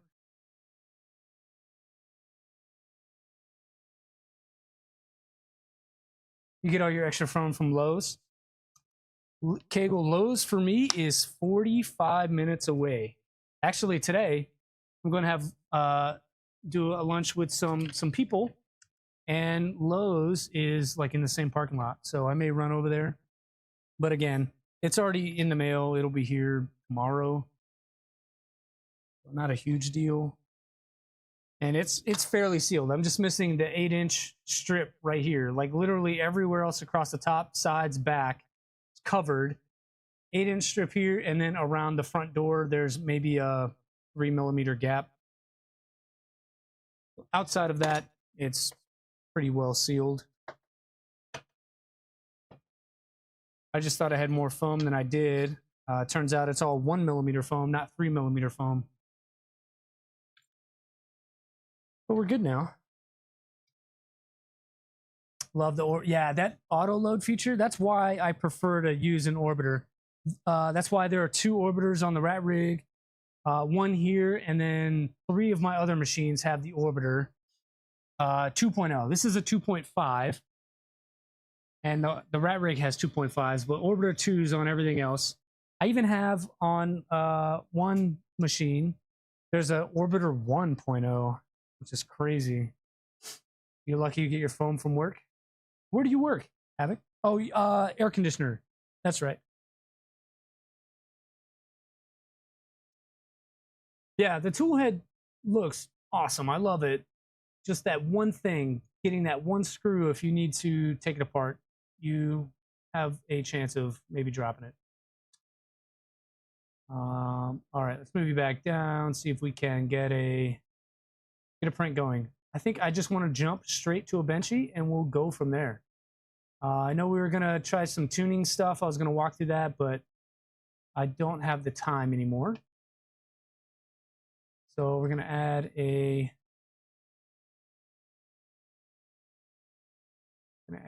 primitive, and it'll be 3D benchy. Cool. We're going to do it with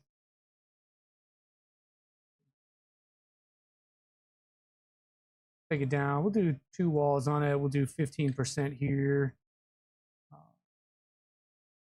We can make it grid. Oh, you're a body shop guy. I get you mixed up with somebody else, I think. Somebody was talking about ACs and that's what they do. Get good error. Zombie, I'm just catching up, boat. Driven and listening. Good.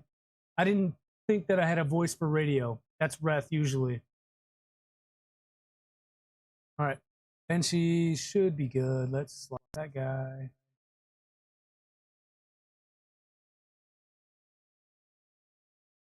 Looks like a Benchy. An hour? That's crazy. Gotta speed that up. Those are rookie numbers. What can we do here for speed? 200, 300s. You do ACs and DCs. And sometimes both at the same time. Oh, I know we can go faster than 10. Let's do 20. And outer walls, we'll do 9. And inner walls, we can do 15. Travels can be 15. Top surface, we'll do 5. First layer, a little faster there. Default jerk, we can probably go 15 on that. We'll go 12 and 15. 15. Top surface, we'll keep there. First layer, travel. We'll see what happens. Parse infill, we can go a little faster there. Solids fine.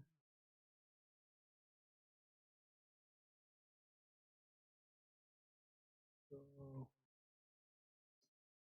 turn it up a little bit. Let's see if the if I get the settings right in here. Okay, that should work. And over here, what do we set to? 35. Okay. You have a face for radio? Still an hour. What is taking all the time? Outer walls? Something's limiting our ability.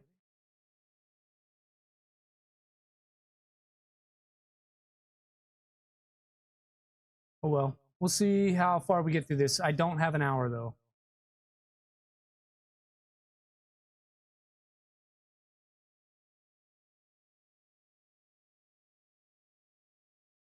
Just FYI, don't have an hour. So we'll get through, I don't know, 15, 20 minutes. We'll banter back and forth a little bit here and see what happens.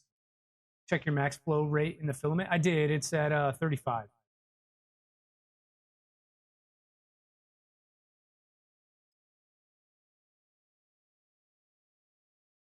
So if I look at, here we go, this, and then prepare, let's see. I'm looking at the filament, right? It's ABS. Max volumetric speed is 35. What hot end? A high flow hot end. High flow hot end with a Basel.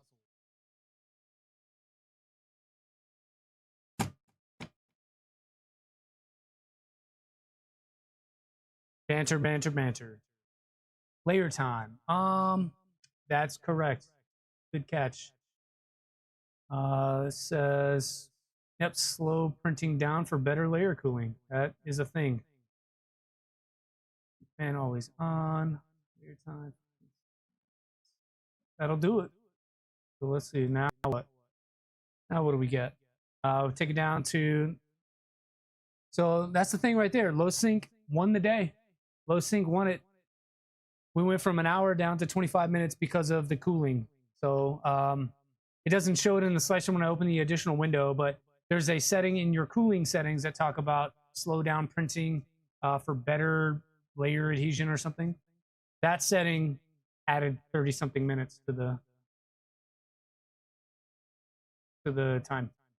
So now we got a 25 minute. Even a broken clock is right twice a day. Cooling, I don't need that. It's ABS, right? No, it just doesn't slow the print down. We got fans on. They'll run at 80% if layer time is less than 15 seconds. But for what we're doing, it should be fine. I don't plan to install the top panel. I will just lay it up there, though. We retain some of the heat. And like we were talking about earlier, it might not be a bad thing. It's not super hot out here yet. It's only 82. But retaining some of that heat might be helpful for us. And then we have the 8-inch vent up here anyway. Cooling is for chumps.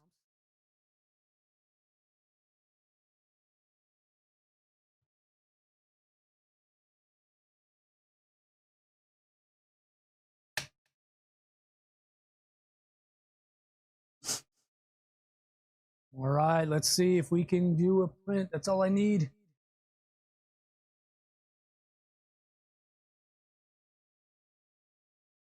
Yeah, there's definitely more to do, guys.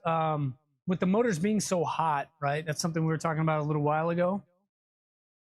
It's indicative that I'm probably running a little bit too high of amperage on there. Right now it's at 1.6. Probably need to take it down to 1.4. We'll see if that makes the temperatures bearable. Actual serious question from this dum-dum. Where is your plastic source from? Like country of origin? Well, let's take a look. Well, that's too close to the wall. So let's move this out. This is what I'm using. So I'm just using this stuff here. This I got on Amazon years ago. Looks like Chinese writing on there. Made in China under the barcode. So this is from China. This stuff. But there are other companies like this one. So Ambrosia filament. Let's see where this is made. Made in China. There's some Polymaker. This is some high temp PLA black. Made in China. So right under the barcode. Let's see if I can get you in there. Made in China. Yeah, it's the first brand I bought too, Happy, because it's available on Amazon. Looking at the stuff on the rack behind me, Bamboo Lab is made in China, obviously. Sparta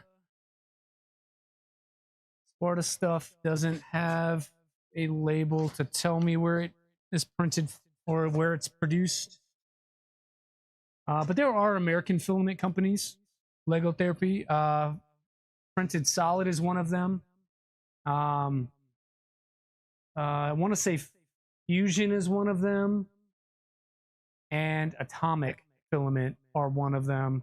If you want something that's made in America filament, it's those brands. But what you'll also notice is that you're going to pay for that. It's usually $35-ish. Does anyone grow filament beans in the US?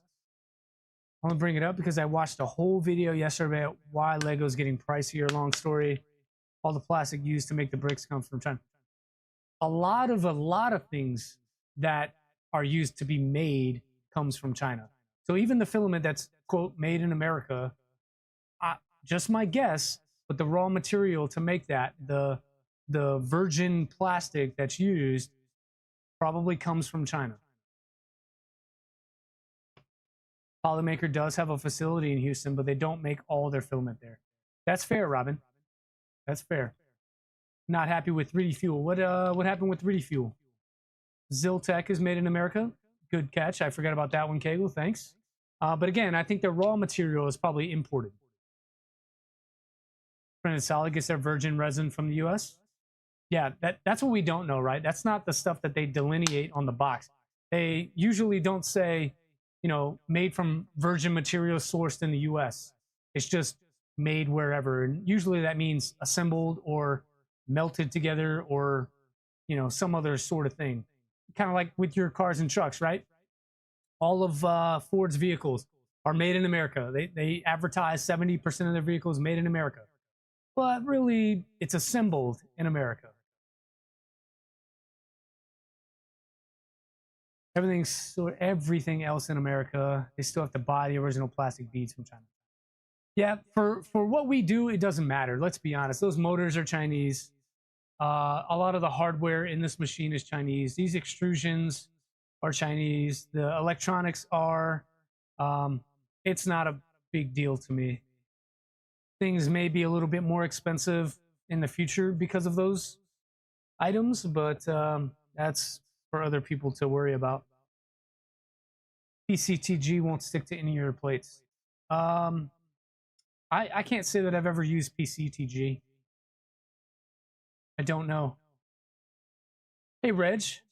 Finally catching a stream and not a VOD.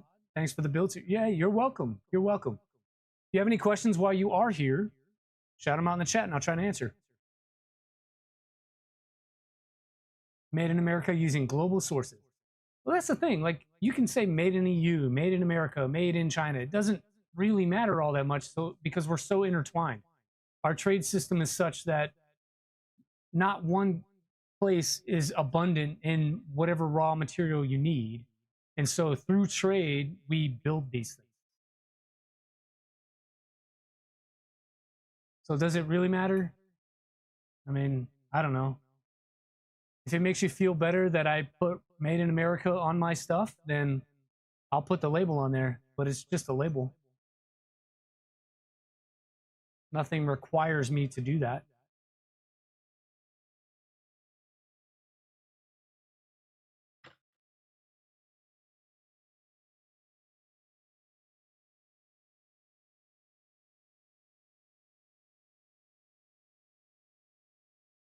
That was good. We got things done on the first round. I am wondering though, since we hot tighten that nozzle, like how far off the baby stepping is going to be. Right now, heating up to 150. See if I can make this a touch larger for you all.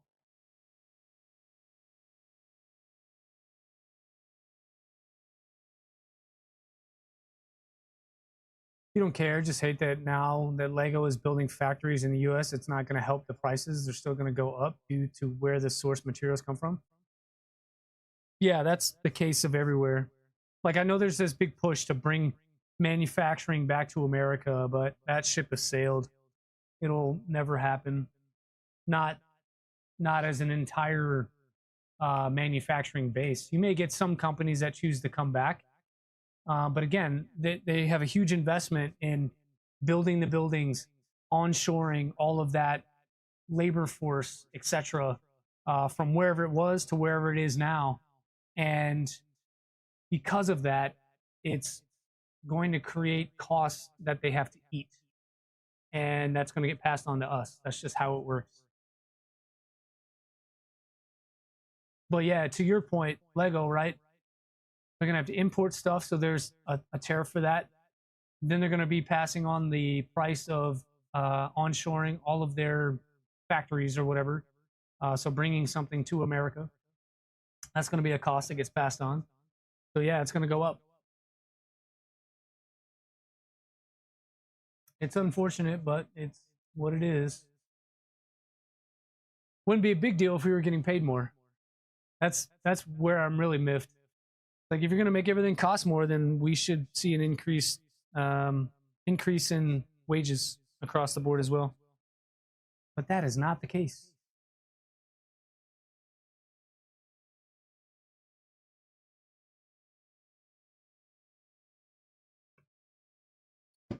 All right, let's go, printer. Let's go. What are we waiting on?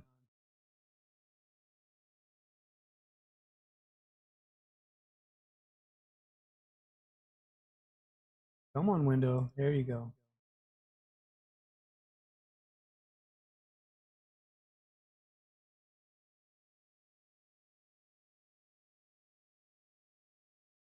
All right, so now we're starting. Seeing a big fat bead of filament come out of there. That's good. I'm going to move this up a touch so that you all can kind of see what's happening here. laying down that first layer. I don't have a second cam I can move in tight, but I will do my best to zoom in for you all.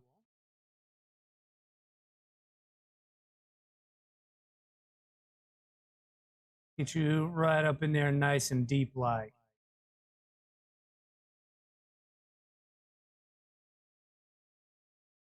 I think we got a little more stretch. That's max zoom there.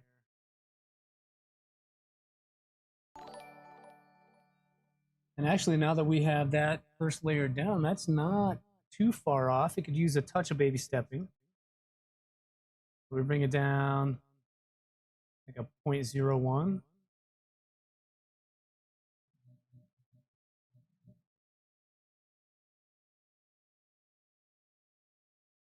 My favorite part, printing with the thing. After, what is this, stream number 8.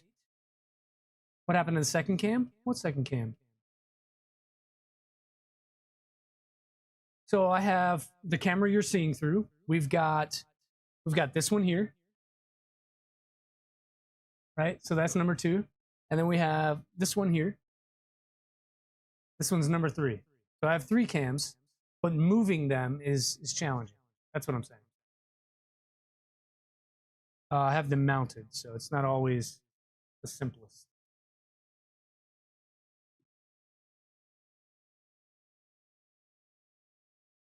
I could move my face cam and just like, we could move it around, stretch it over here, and I can manually sort of hold it for you.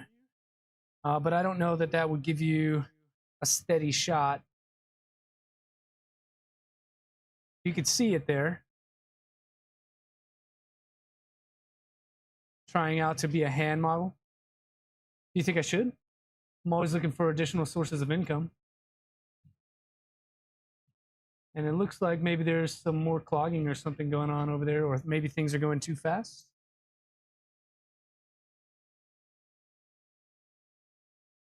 Put that back to where it was. See like a rough top layer there.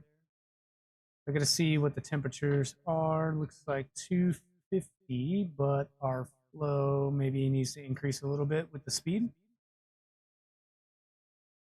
Yeah, we've already had a layer shift on there.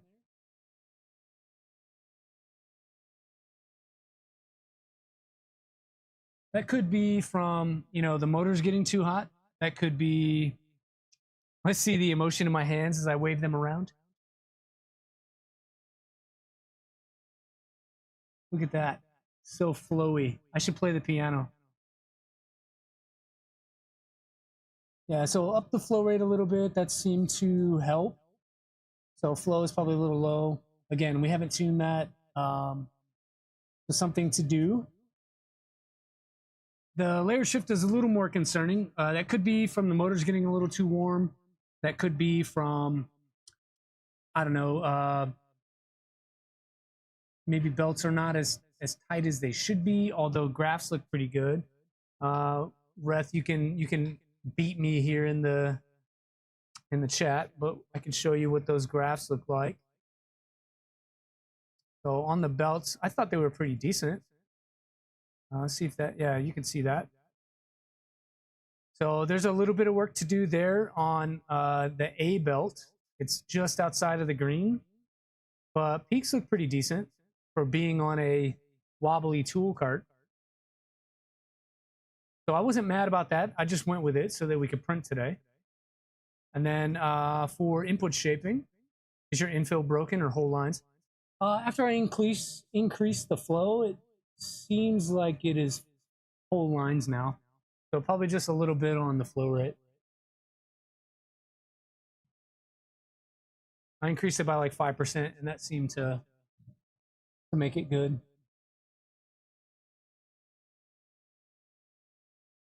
And then for input shaping, it was not the best. Do I do Z tilt? I looked away. No, it was quad gantry level. So for X, pretty ugly. There's this double peak here. I think that means CAN bus wiring, probably. And then I have this weird second peak at 125. So I need to figure out what that is. And then for Y, it's worse. Y, you got a pretty significant double peak there. And I need to get through what that means. Loose screw on X or Y? Probably X.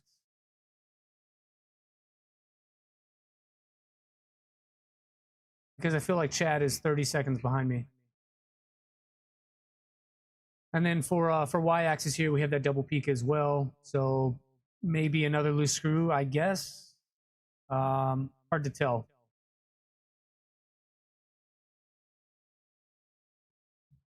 But definitely some work to do there, and we'll go through it more thoroughly after a little bit of break-in. Your double peak in Y could be motor sync. Motor sync is causing it, or motor sync needs to do better.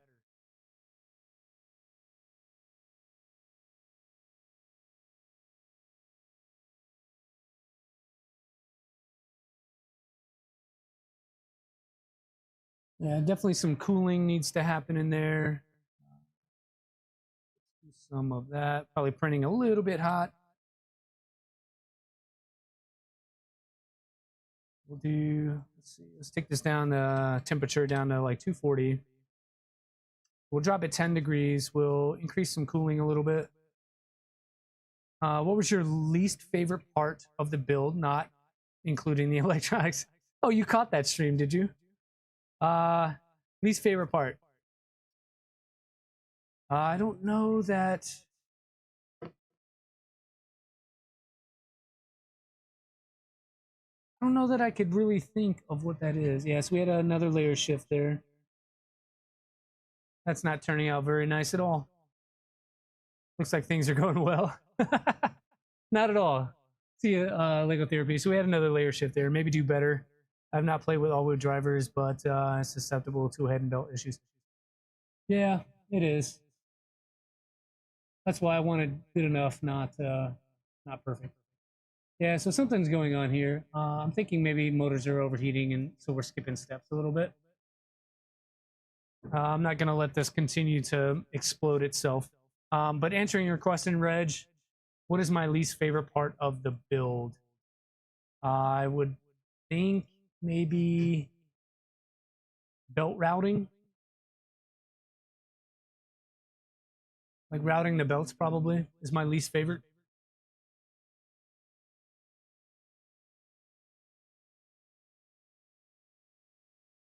Just because it's like in the back for the rear of the X and Y, you really need another like tool of some kind. I used a pick, and on my pick I was able to get it down in there and pull the belts through. I also had to take the motor out, run the belt through, make a loop, and then put the belt back through the loop. That's the way I solved it. So I had to do look at that terrible cooling. I know. So I had to do that, and then to be able to do that, though, you have to remove the double shear thing. So remove the double shear, take the motor out, route the belt, make a loop, put the motor back in, undo that stuff, and then same sort of deal at the XY joiners. It's a little bit difficult to route the belt through there, but once you get it, you get it. If you know the zip tie trick, that'll help you. Outside of that, it really was pretty straightforward. Easier than a Trident because I didn't need to derack the gantry too much. With the linear rods and the way that the gantry installs into the frame, it made it very simple to just put it in. I think I did like a minute of adjustment to get things touching parallel both front and back. And it just didn't bind after that. It was pretty self-aligning. But yeah, terrible cooling. Hagel is correct. And some layer skipping there. Oops, too far. There we go. Bad cooling, some layer skipping, all kinds of things. Yours so far has been the T-nuts for the bed carriage mounts. Fingers are too big. Bed carriage mount. Bed carriage mount. So I chose to use the roll-in ones with the balls on the back. That way you can slide them in and they stay in position. They're not moving. They're not the T-nut, the drop-in T-nut. They're the roll-in. I had some on hand, and then also I had to make an order for some, but they worked for me. There's our benchy, folks. Terrible cooling, but I'm positive because first layer looks pretty good. So we've got that pretty much dialed in. Up to where it layer shifted, this may be a little hard to see on camera, but up to where it layer shifted, it seemed like it was doing fine. And then we ran into some cooling issues that may have caused the layer shift. It caught there and shifted things. And then again, lots of cooling up towards the top. So definitely printing a little too quickly. And it just kind of exploded from there. So lots of filament tuning to do in the future, but it printed. He was out of them and didn't want to wait on an order. I would just wait, man. You're gonna need to. It makes your life so much easier, and you're gonna use quite a bit more of those. So not only for the carriage mounts, but your bed mounts, and you cannot use them for the motor mounts though. So your X and Y motor mounts, you really need the drop-in style. I know that I got ahead and I put the top extrusions on my frame before. Stop moving. I put the top extrusions on my frame before I installed my motors, and then that made it a touch difficult for me later on. I had a hard time trying to keep those drop-in T-nuts where they were supposed to be so I could tighten the hardware. So I would suggest slotting them in from the top. But Nocturne cam, first time using one. They are great. No, so this will be my second time. This one here is intended to go into this build. I thought I might use it on the rat rig, and I still could. I'm debating. It's either going in the rat rig or into the Inertia Cube, but I need to print some parts. I have one of these on the Trident 350, the all-wheel drive Trident, and that one, it works great. It works just like a USB webcam. You plug it in, and it connects, and it's good. So I'll be buying more in the future. The only downside is they are a little large, right? So they're the size of an EBB 36. Roughly, and then it's USB only. So USB cable comes here. It's a pretty thick cable, goes all the way down to the base of the machine. But on the Inertia Cube, I'm a little worried about like trying to put it up in the corner of the machine. But the way that the tool head is so large that I'm worried about it hitting. But again, if I did right here on top of the XY motor, move this camera back out. There's probably a good spot for it, like right here. If I put it right here on the extrusion, that might work. So like mounted there, just remove this cover and put it there somewhere. Kind of angled down like that. That might work for us. On the rat rig, there's a lot more headroom for the wiring and whatnot. But the electronics are on the rear of that machine, which means my cable needs to be long enough to get to the bottom of the printer, under the bottom, and then up the back into the case that's already jam-packed and absolutely full of electronics. So that one's more work. So that's why I say this may go in the Inertia Cube instead, but I do want to do something on the rat rig. Long answer to a simple question. I apologize. I like to talk. What's a Nocturne cam? It's a chamber cam, Jason. They call it Nocturne because it does have the ability to do like IR night lighting, so these will illuminate just enough and you get like a black and white image. Or if you did have chamber lighting in your machine, you could do color image on this.